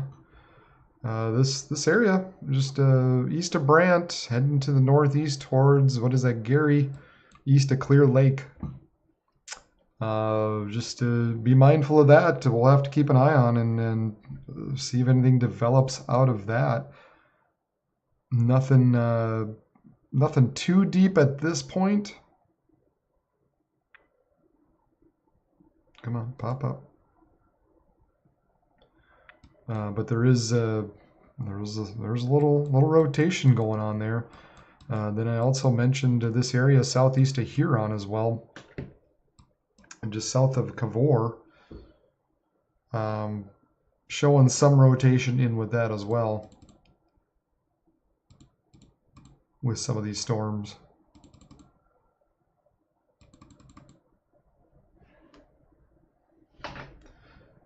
Nothing that warrants any kind of tornado warning at this point, but just I guess be mindful. There's that possibility yet tonight that something could kind of dust up briefly with some of these storms.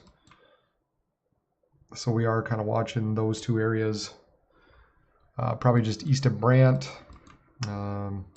southeast of Huron, south of Cavour. And a lot of these, the unfortunate part is a lot of these are going to be embedded within the rain. If anything does develop, you're not going to be able to see them. So best just to take cover as these storms come. Just get in your house, get in a good sturdy building, get in the inside, get down, get in the lower part of your building, and just play it safe. There's a better chance that nothing will happen, but why take that chance? Just, when the rain comes, when the storms come, especially when these two areas, just play it safe. Get in the inner part of your building, get low.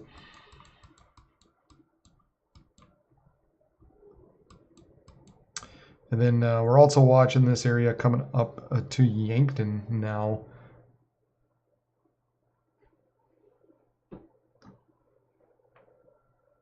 You live in well, yeah, you're going to have to keep an eye on this in Yankton. This area just to our south, just to your south here, has been tornado warned here for a little bit, just southeast of Lindy. We've got a little bit of rotation still remaining in there. So we're continuing to watch that. I'm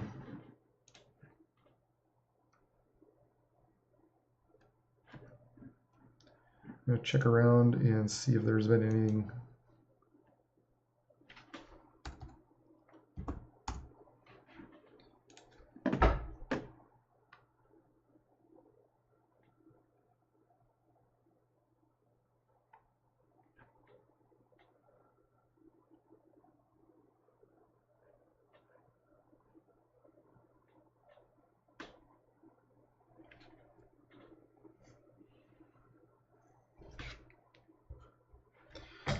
Yeah. I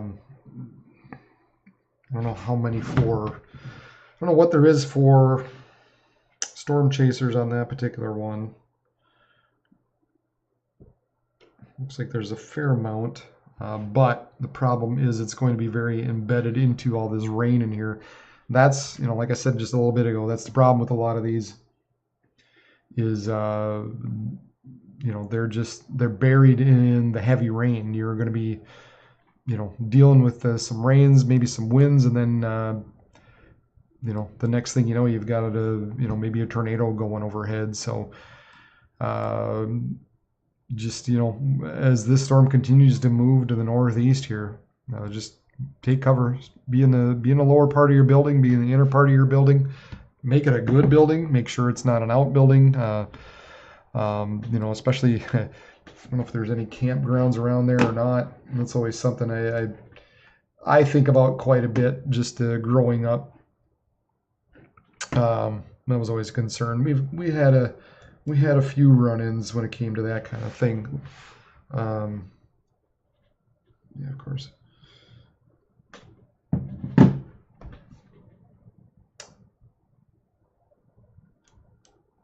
See, there's a reservation.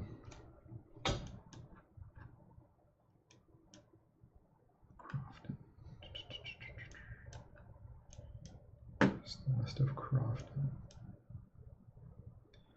So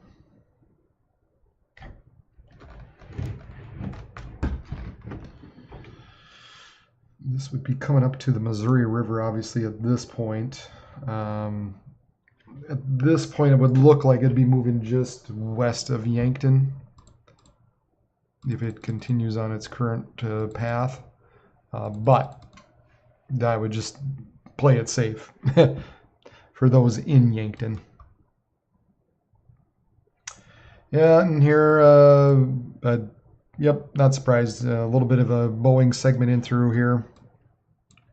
Whoops, that was a horrible draw.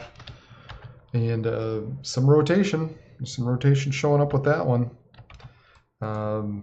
So just another area now we've got to watch out for, west of Alexandria, South Dakota.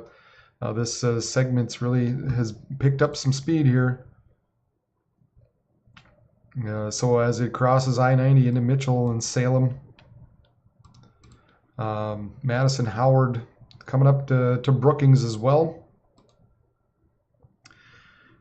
Issued a severe thunderstorm warning for Davison County, Southwest Lake County, Southeast Sanborn County, East Central Aurora, Minor County, McCook County, Hanson County, and Northwestern Hutchinson until 1:30 a.m. 12:47, severe thunderstorm was located on a line extending from Plankton to 7 miles south of Mitchell to 6 miles southwest of Milltown, moving northeast at 55. So there you go. It's picking up some speed, folks. Wind gusts to 60 miles per hour. At 12:36, an observation site in Tripp, South Dakota recorded a wind gust of 65 miles per hour. Expect damage to roof sidings and trees. This will be, let's see, around Alexandria, Fulton, Clayton, Loomis around a 1, Letcher 105, Bridgewater, Emory, Spencer, Forestburg, and Farmer around 110, Artesian around 115, Canastota and Canova at 120, Salem, Howard, Fedora, Vilas, and Roswell around 125. So coming up on some same areas that got a little hit before. And then in the meantime, picking up just a slight rotation in with this. But we're going to be looking at some strong gusty winds as this now is picking up speed, moving to the northeast at 50 miles per hour. This area we were watching, possible rotation now, maybe just north of Cavour, between Cavour and Yale. It doesn't look quite as interesting as it did earlier though, so that's good. However, obviously some hail still associated with that, over an inch possible.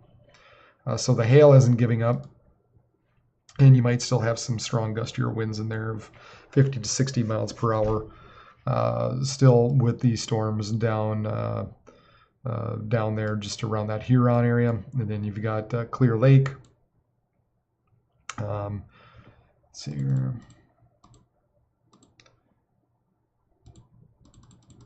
Yeah, that area that was just kind of east of Brant doesn't look quite as interesting anymore as far as the rotation. We were talking about rotation, so that's good, but we're still looking at maybe some hail near an inch. Even at that, doesn't look maybe quite as interesting as it did before. And then you've got this area coming up to Appleton and Milan and Holloway in Minnesota.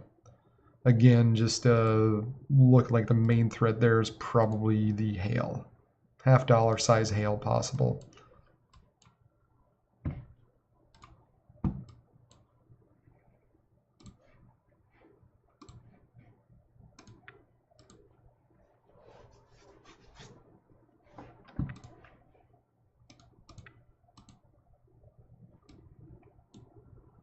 So I think we got kind of two areas of concern at this point. This line that's quickly moving to the northeast. So anybody in through here, and I think wouldn't be surprised if that rolls into Madison and Brookings. Let's see how this is kind of playing out.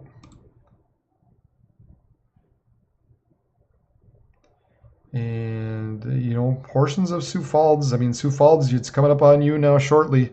So we're going to be talking about some gusty winds with you, some strong winds, maybe some large hail as well. We're going to be talking about just, you know, we got to keep an eye on the possible rotation too, as this now is approaching the Sioux Falls. Everything's really kind of ramping up now for you down there in the southeastern parts of South Dakota, and then eventually rolling into probably Pipestone, Ivanhoe, Marshall, Slate, and Laverne. Into Minnesota as well. These storms are not expected to die off. They're gonna keep rolling here, folks. And we do have that severe thunderstorm watch further to the north.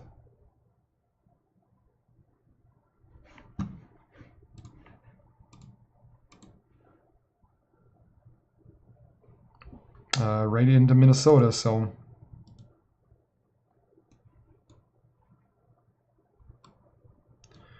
so we're expecting, you know, like I said, these storms are going to continue. So we're gonna continue to watch them here as they roll that direction. Yankton, again, just kind of keeping an eye on this little area of rotation now coming in just west of Crofton. So made a little easterly jaunt there. So that would maybe put Yankton a little more closer to the bullseye in a way.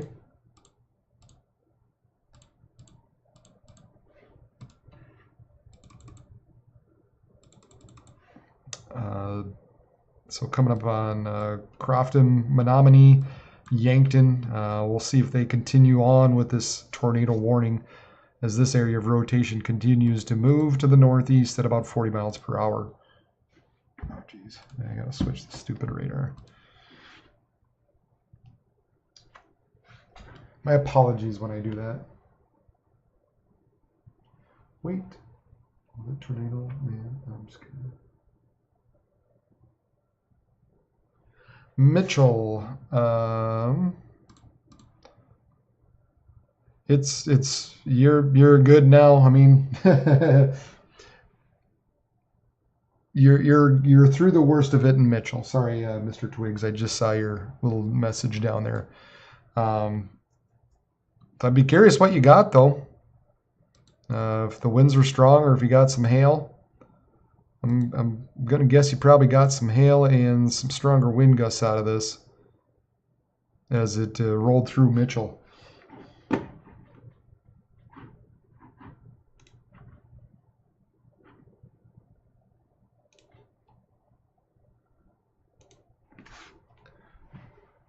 And then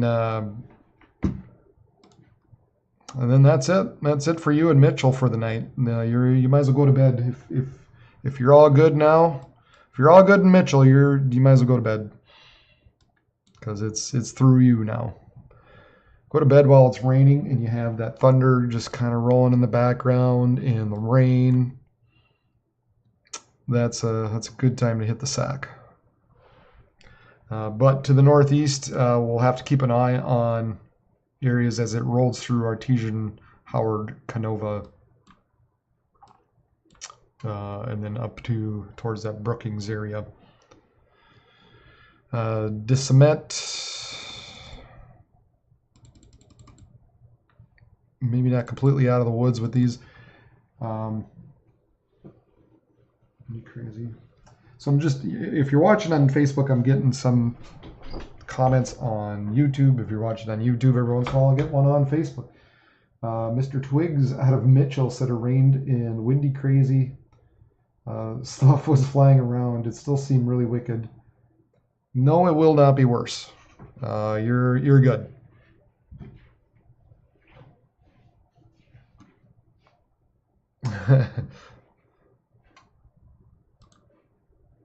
Yeah. The main threat is always with that front line, right when that storm rolls through. So as far as, especially when it comes to the tornadic type of activity. So now that that main line is basically through you, you're going to be dealing with some, maybe some stronger winds for a little bit longer in Mitchell. But generally speaking, the worst is through you.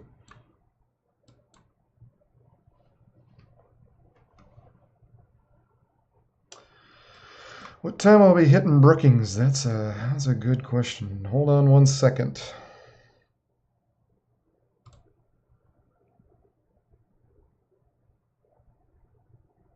This is moving.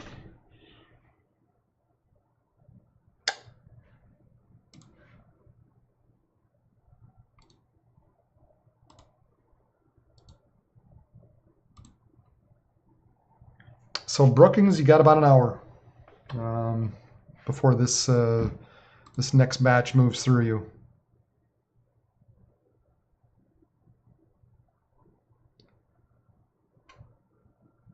You can cross your fingers that it slides to your south, but I don't think it will. So I'd say you got about an hour for Brookings, and that's when these storms are going to be rolling through. They're moving about 55 miles per hour. The storm's about 55 miles away. So you got about an hour, or maybe a little less than an hour, we'll call it.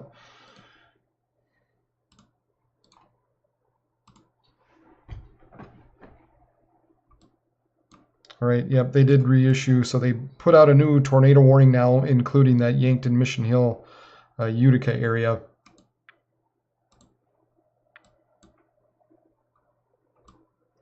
And that's in response to this area rotation that just kind of continues on here.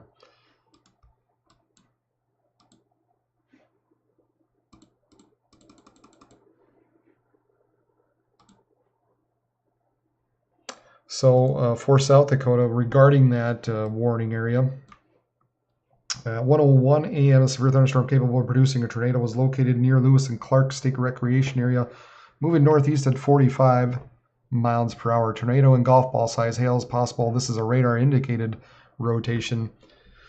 Flying debris will be dangerous to those caught without shelter. Mobile homes will be damaged or destroyed. Damaged roofs, windows, and vehicles will occur, so tree damage is likely. This will be around the Lewis and Clark State Recreation Area at 1:10 a.m., Yankton 1:15, Utica 1:20, Mission Hill 1:25, and Violin, wanted to say Violin, at 1:30. Other locations include the Lewis and Clark Rec area in Gayville. So max hail size of 1 3/4 inches possible with these, and a radar indicated continued rotation with this as this area just kind of north of Crofton continues to move to the north.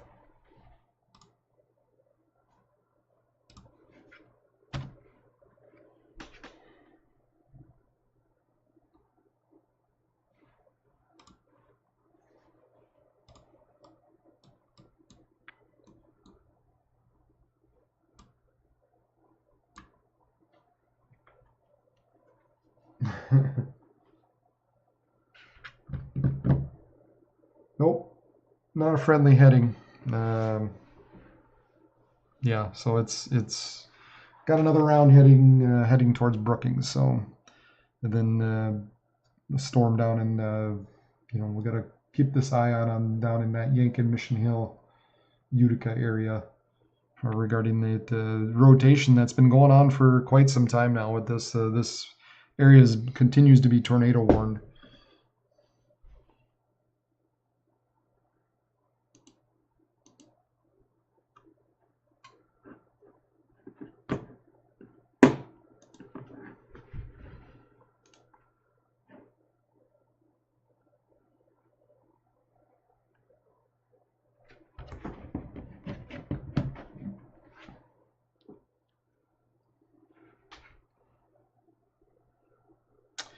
Hey, just again, appreciate everybody watching. Hoping you appreciate what I'm doing. Do this out of the just because I wanted to. So I guess again, if you just appreciate what I've kind of providing you a little bit of just some question and answer and just some relief for you, hopefully. Just hit the thumbs up button, share button, subscribe button, especially if you're on YouTube. That helps me out quite a bit just by hitting the subscribe button because the more I get there, the more I can do. And it'd be great if at some point this is all I do, because this is just something I do on the side.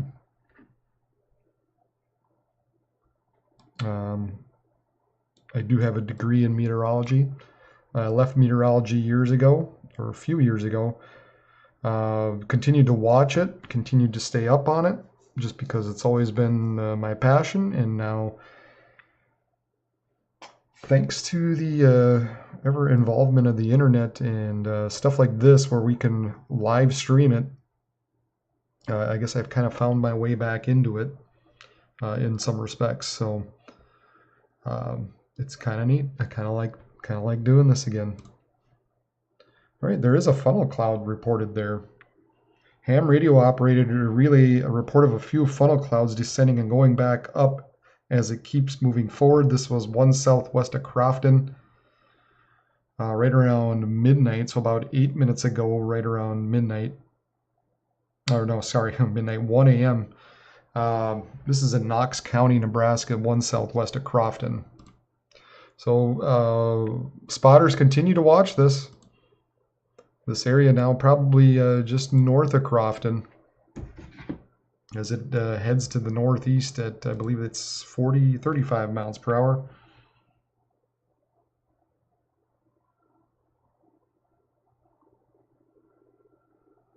It's getting a little harder to see on radar. So hopefully, hopefully the rain sort of at some point overtakes this and just kind of shunts off the wind, shunts off the rotation. But for now, we're going to continue to watch it as it moves, begins to move into South Dakota now. We have this area now coming up to Spencer, Canova, Roswell, Howard, and Salem. That's got some strong winds associated with that.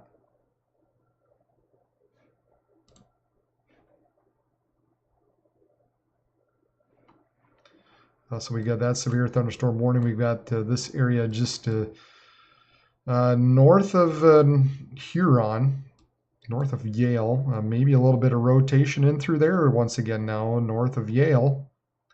So just little things we got to be watching here and there. That would be buried deep within the rain. Maybe actually a couple spots. Might be even one up in north of Osceola. Nothing imminent, but just little areas that are showing some rotation in there as we just watch this area continue to move to the north.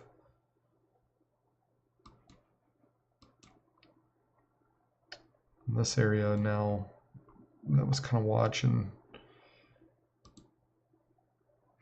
doesn't look quite as interesting.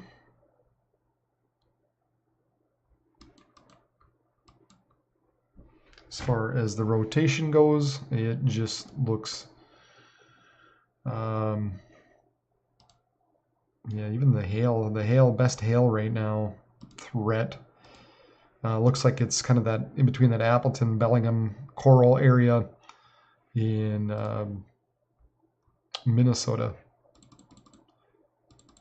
And that's moving. That's continues to move northward at about 35 miles per hour.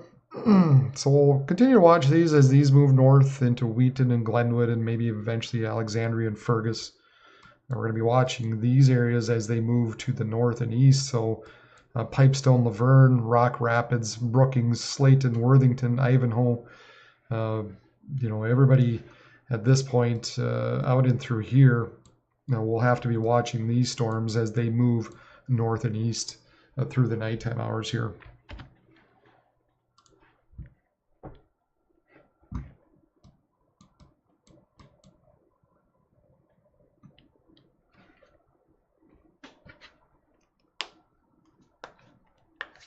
Yeah, so I'm in Grand Forks, North Dakota, so northeastern parts of North Dakota. I would assume you know where that's at, being from Brookings.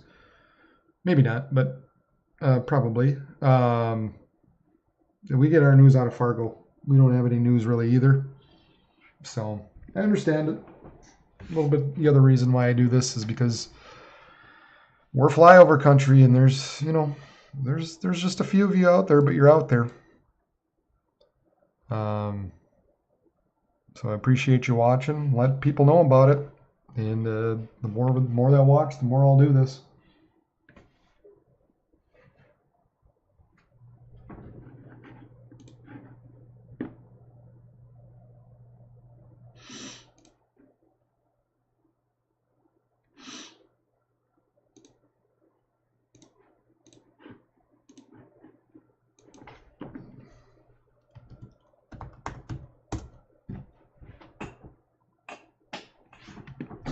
Sirens are going off in Yankton. Okay. Who was from Yankton? Was that Twigs? No.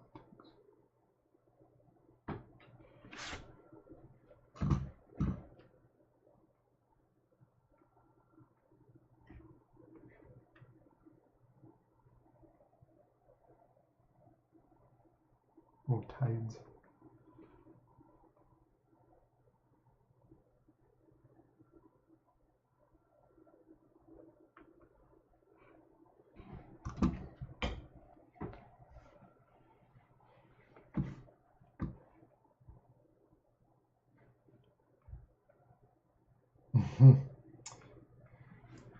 Yeah, Tides, you were the Yankton person if you're still there.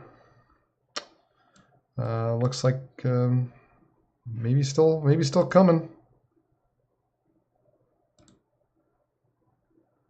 It's probably pretty close to you now, so take cover for you there, Tides, and anybody around that Yankton Mission Hill area. We got an area rotation running right through you. 2 minutes ago, somebody said quarter-sized hail approximately impacting I-29 just southeast of Watertown.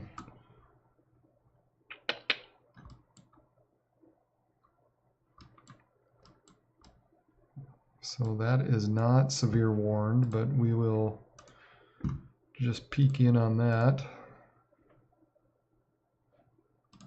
See if we can't pick up anything there.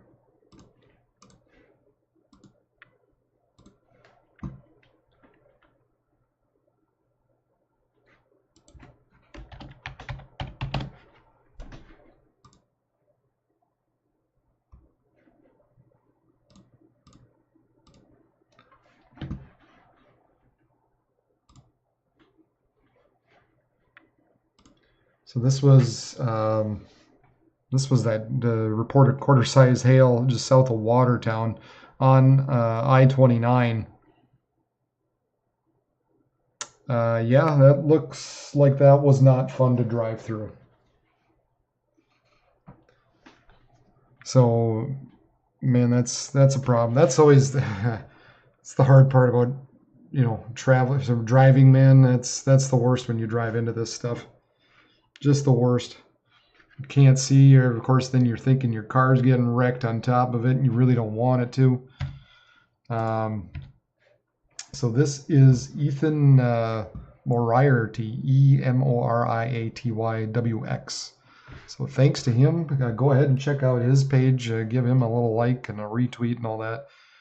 Here, this was winds started. What was that one again? Winds started thrashing out of nowhere, located in Mitchell city limits. So quite a bit of lightning that went through Mitchell there. So apologize, Twigs, for not giving you a little bit of heads up a little sooner there, but that was Talking Baseball. Give him a little retweet as well. Talking Baseball 3. So if you want to check out my Twitter page, Region WX, I'm retweeting some of these, so you'll be able to find those. But we got to continue to watch this area now coming up through Yankton. Sounds like the sirens are going off from what I'm just kind of finding out there.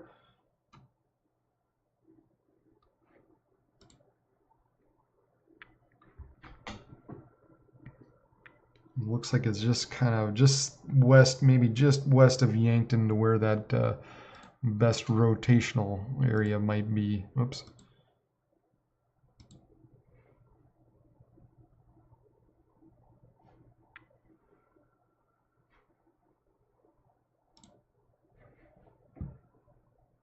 Got a little notch in through here. Just a little something pushing in on a little notch that might be causing some rotation in there.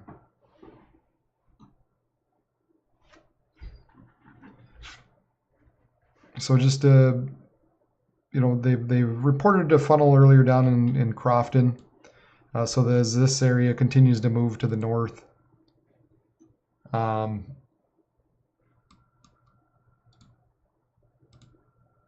you know, just keep an eye on it, and at least just go to your interior building. Go to a good building. Go to your lower part of your building. Go to the interior part of your building, and that's the best thing you can do. And you know, more than likely you'll be safe if you just take a little cover, take a little precaution, and you'll be fine. You know, we're not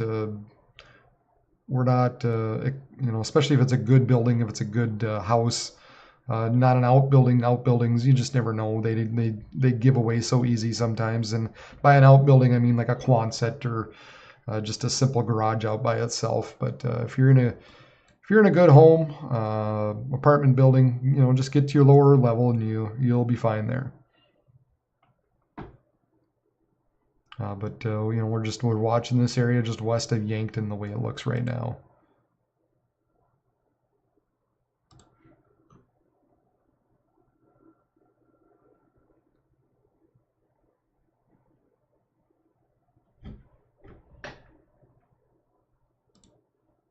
Kind of keep poking around here. There's this other area just south of Yankton as well. So almost two different spots that might have a little rotation in them.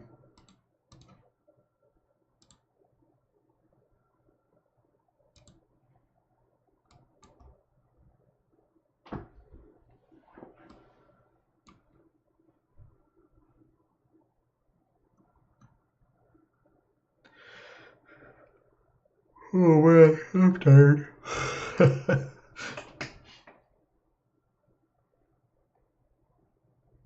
So maybe Yankton, you're not completely out of the woods yet, as there might be another little sneaky area in there.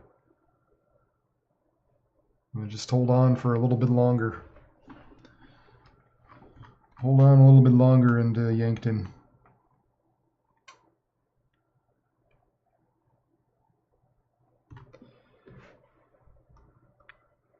Again, we got this area moving to the northeast. Let's put this back in motion. Doesn't look quite as threatening, I guess, as it did before, but it's still moving at a pretty good clip. We've got an outflow boundary showing up through here. It's possible some of these storms further to the south are going to be robbing some of the Um, some of the energy, you actually see this rotate around, so that just continues to be a threat. I mean, you watch the storm as oh, it's better zoomed out or zoomed in. Yeah, that just this whole thing, this whole cluster, just you can tell is just rotating. This is kind of moving back to the west a little bit. Meanwhile, this southern part moves quickly to the east. So that's where this area of rotation's running right through Yankton right now, and kind of moving to the northeast at about 35 miles per hour. Very kind of interesting look at that. Look at how that rain kind of moves backwards, moves back to the west here. Meanwhile, this area, into more in Nebraska pushes east, so that you can see that whole thing is just kind of rotating, and so that whole area right now is moving basically right over Yankton. That's pretty interesting. That's kind of neat actually, but. So I guess obviously we're gonna have to continue to watch that area as it moves into Wakanda, Irene, Centerville, Hurley, Lennox, and Bresford. You guys are going to be, kind of in the next part that we're going to have to be watching as far as the possibility of that tornado warning being extended.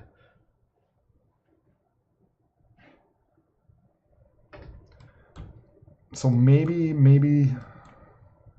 some good news for Brookings, but I mean it's still moving pretty good. So I think you're still going to be looking at some strong, probably 60 mile per hour wind gusts. Now you've got this area, oops,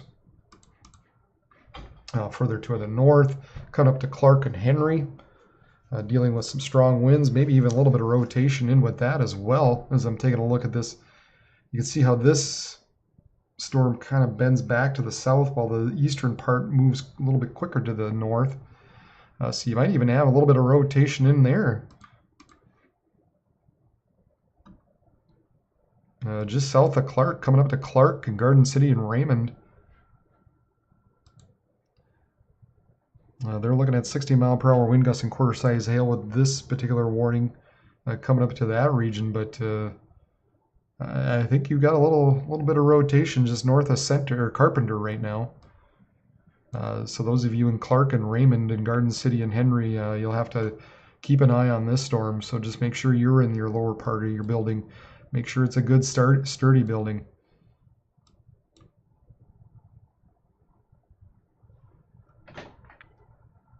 And then these storms coming up on Sioux Falls as well.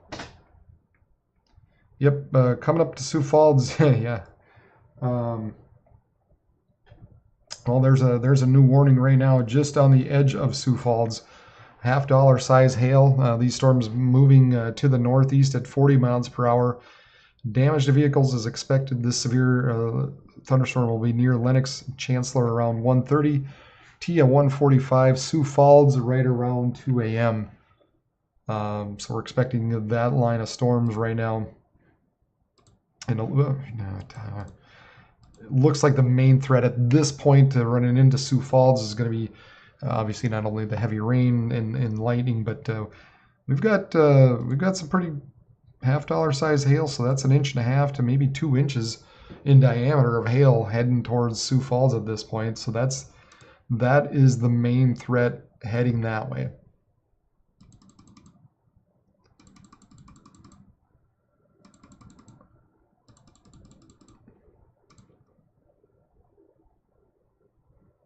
So Sioux Falls look like you're within the next 30 to 40 minutes, you're going to be having some hail run through your area.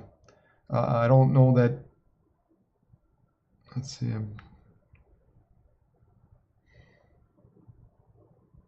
I think this main area rotation here is probably going to pass to your south.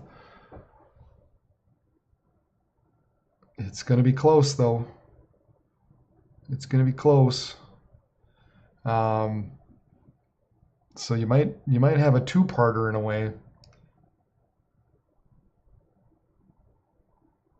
I think so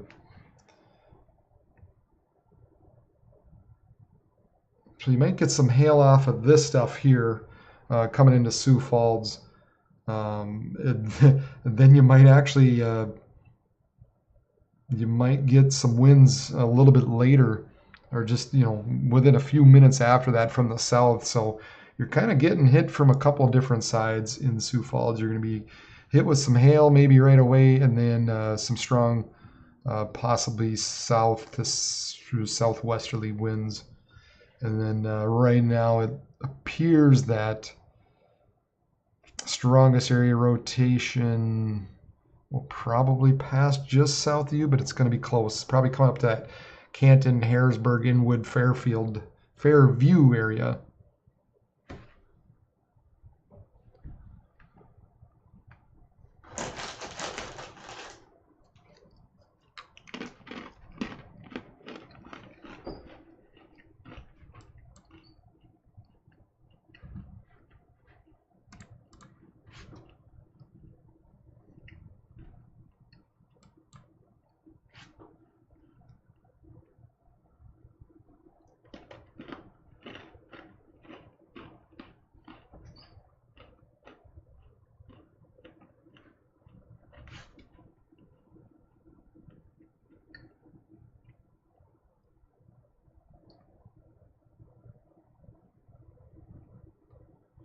Freeman?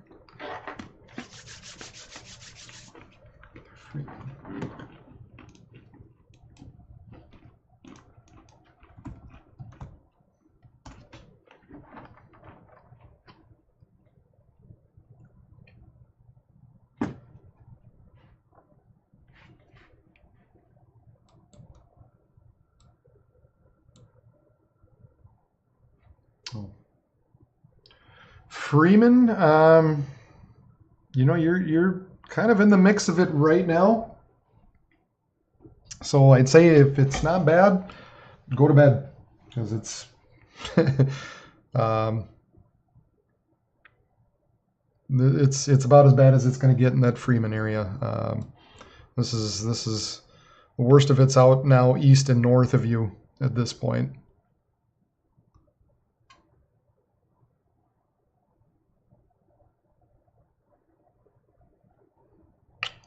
Just keep an eye on the, about the only thing I guess if we're gonna worry about anything is just, we've got some rains that are just going to be rolling over the same areas here somewhat. So some localized flooding is a concern. I would say mainly in the streets where you're going to be, if you're going to be driving through some low areas, you might run across some puddles as well, or puddles, some flooding areas in the city streets.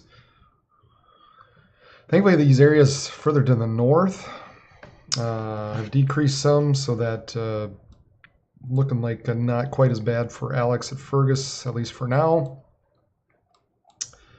Continue to watch this area as it sort of rotates northward in towards Clark and Henry.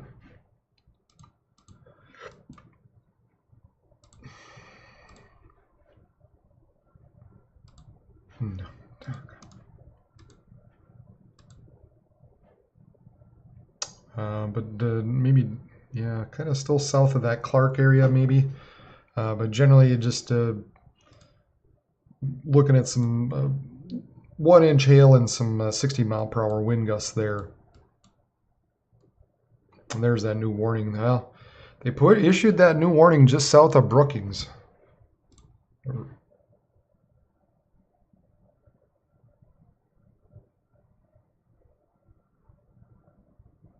I don't know, man. I don't think Brookings is completely out of it.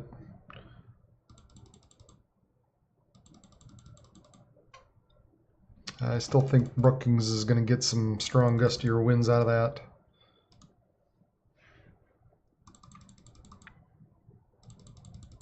I mean, I see where they're looking at. They're looking at this area when I'm looking at the velocity. They're looking at this area that's really starting to push eastward out of that. So that's I guess, probably why they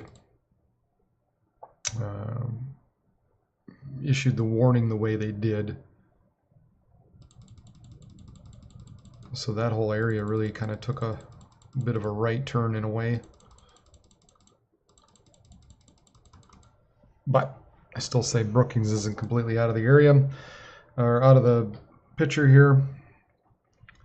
Let's see, that one located along a line extending from Winfred to near Orland to Lake Vermilion, moving east at 65. 70 mile per hour wind gusts and quarter size hail. Instrumentation at 1:13 on an observation site in Canova, South Dakota, recorded a wind gust of 78 miles per hour. So some pretty strong winds there associated with that as it continues to move to the east, northeast. Lake Herman State Park, Hartford, Ramona, at 1:35, Medicine, Colton, Wentworth, Chester, Lyons around 1:40, Sioux Falls, Crooks, Coleman, Nunda, Renner at 1:45 associated with that. And they actually they got rid of that tornado warning down there, so that's good.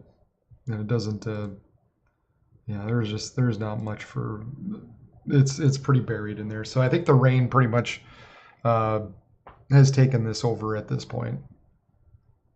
At least at this point. We'll see if anything kind of continues to develop. The main area, you know, with this, you know, as we were seeing the storms kind of maybe back off this way and then this area push eastward. So kind of in through here, we'll continue to push off to the north and east.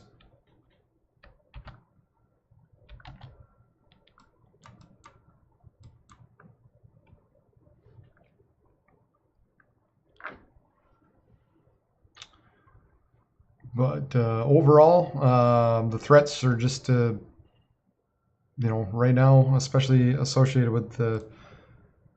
I keep doing that. How many times am I going to do that? A lot, apparently.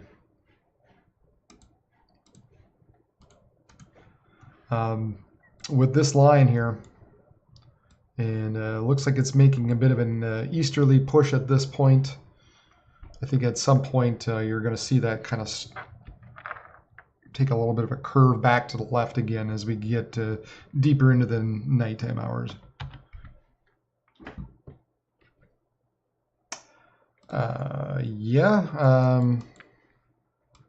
Yeah, I think Yankton's, you're in the clear now.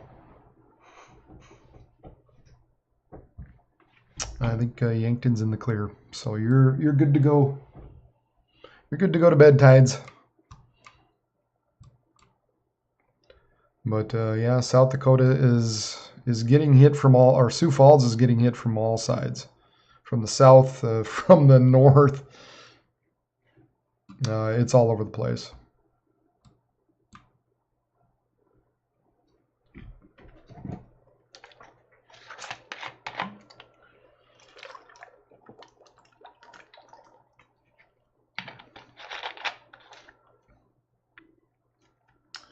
Phone is dying.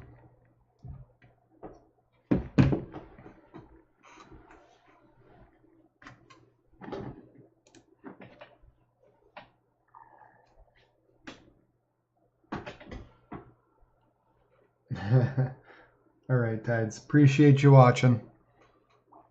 I'll be on tomorrow too. Hit the like, subscribe if you haven't. That helps me out tremendously, but appreciate it. Have a good night, Tides.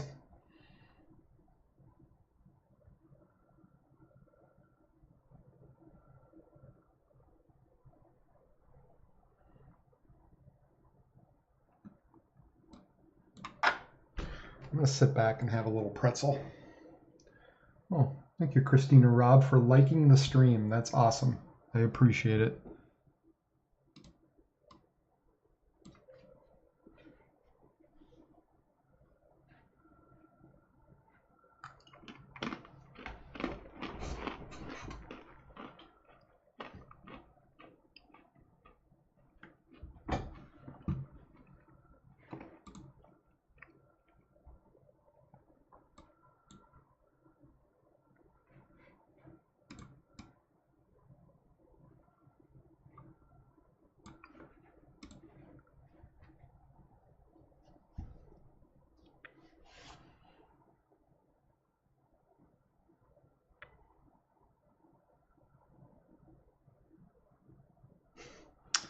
Yeah, I don't think.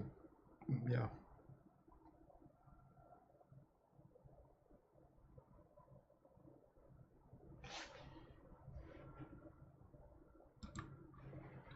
So just kind of trying to get a feel for how this motion is going.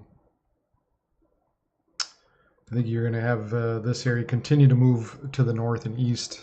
Meanwhile, this pushing eastward. Um,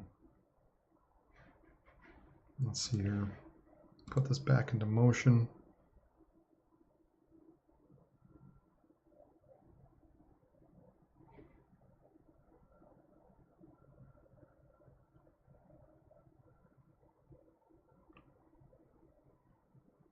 Yeah, and it looks like that southern end is probably eventually going to sort of rotate around.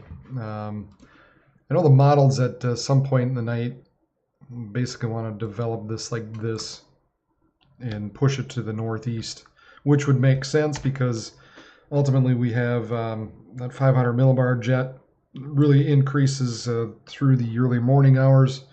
And then we also got the nose of the low level jet that really begins to push in as well. So you've got a couple of factors that would indicate that these storms will eventually kind of develop once again into southwestern parts of Minnesota and ride to the north and east, or mainly ride northward as it does so.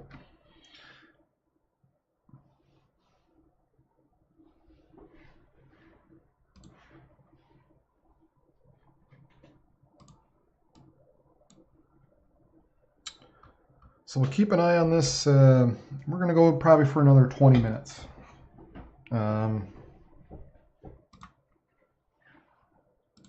Because I think at that point, we're talking about mainly just maybe a wind event. And it's another big day tomorrow. We'll see what it's looking like by 2 a.m.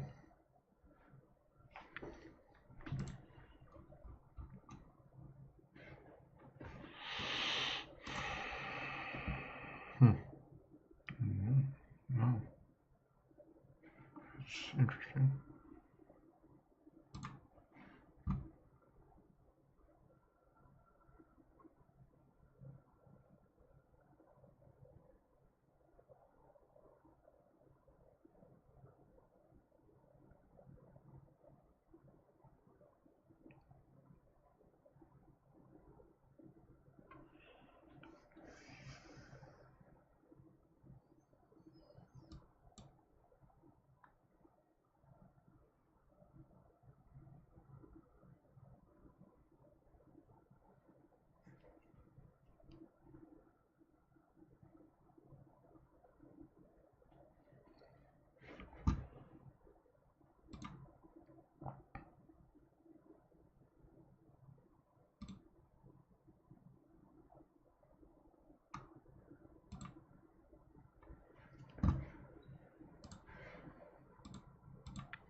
If you are in through any of these areas, if you have a video out there, if you got the Twitter machine in particular, just tag me on it to Region WX, and maybe we'll throw it up.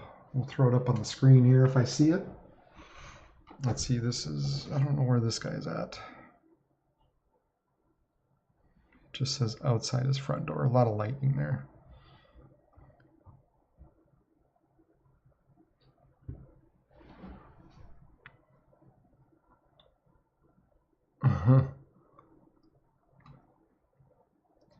A BSU, Ball State chase class, was in Yankton, and it was tornado warned, of course, so all the rooms were evacuated and they went to the lowest floor. No tornado confirmed, but obviously taking precautionary actions, so that's funny. Team of Ball State meteorologists on a chase. Just taking a little extra precautions as they stopped at Yankton overnight.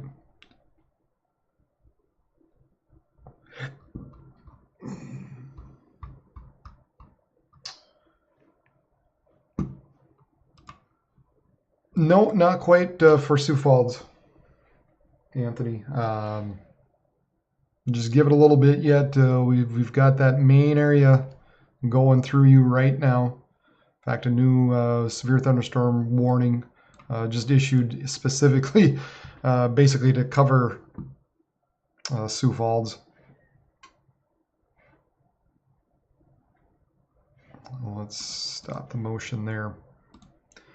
So southern Minnehaha County, northern Lincoln, northeastern Turner County is where this particular warning covers until 2:15. Moving east at about 50 miles per hour, 60 mile per hour wind gusts and half dollar size hail. Hail damage to vehicles is expected. Expect wind damage to roof sidings and trees. This will be near, let's see, around T here in a few minutes. Sioux Falls and Ellis around 150. Harrisburg, Crooks, and Renner around 155. Lake Alvin State Recreation Area at 2. Brandon, Rowena, Corson around 205. Koretz and Valley Springs Palisades State Park around 210. For your protection, move to an interior room on the lowest floor of a building.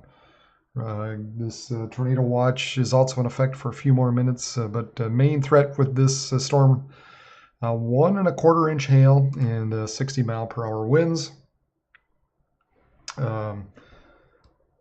So we're watching this area basically move to the east, and then some of this northern areas moving kind of to the north as well.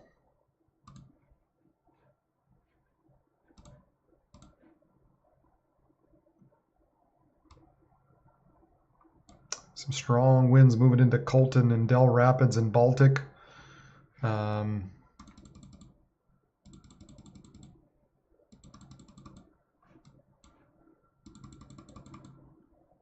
Man, maybe my Brookings guy, they've got some shields up tonight. That one took a right turn, and right now it's appearing like the stronger winds will be just now south of you. Before it was north of you, the stronger storms were north. Now this one's going south. I don't know what you're doing in Brookings, but you've got some kind of horseshoe going.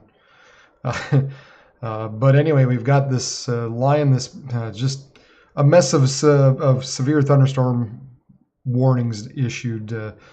I think eventually this will just kind of get cleaned up, and you'll probably see just a big old storm warning out and through here with these storms as they continue to move eastward. So we're looking at some damaging winds of I think they were 60 to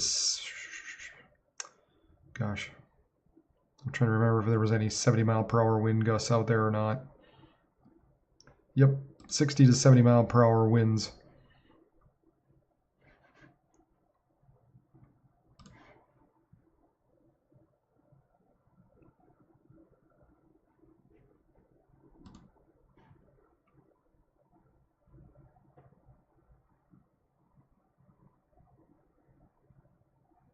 Just kind of poking through some of these areas.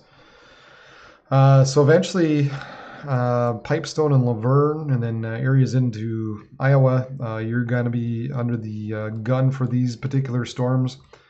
And then we have this area to the north, coming up to Summit and Wilmot and Peaver. Of course, this is all along I-29. We saw that video earlier of that person where it was a quarter-size hail, and it was Was looking like some tough traveling. A tough going up I-29. This was Summit to Watertown, north of Watertown.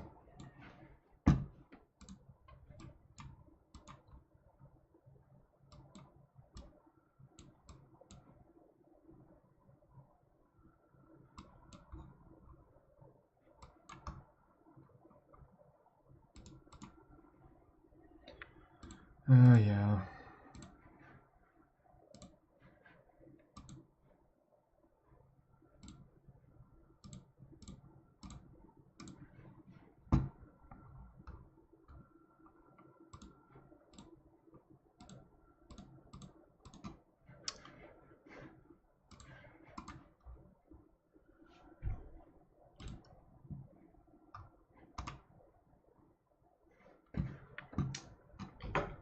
The Brookings bubble. Yep. Looking like it. Here is, what is this? Watertown. So some lightning obviously showing up and through there.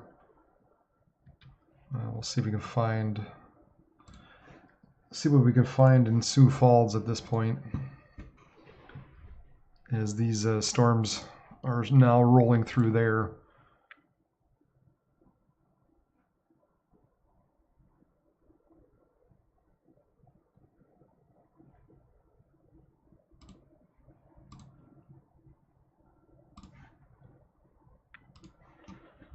So here is Sioux Falls. Well, there's a good shot of some lightning. You can kind of see the lower clouds there moving in.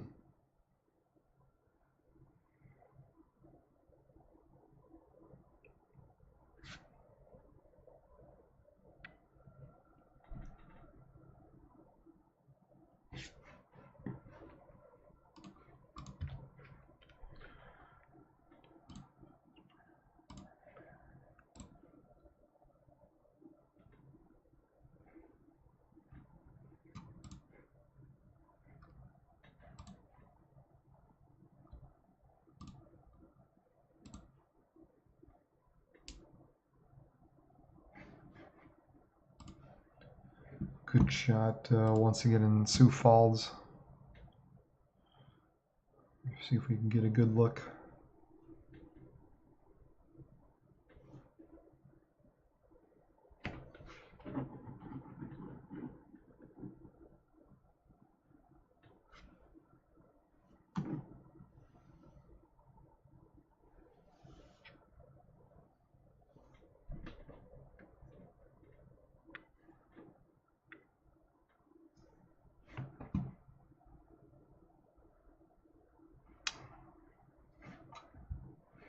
This is a Sioux Falls radar, excuse me, a camera in Sioux Falls.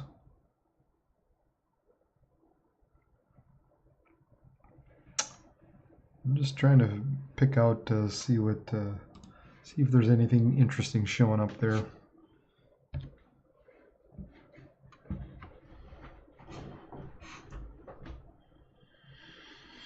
Let's see here.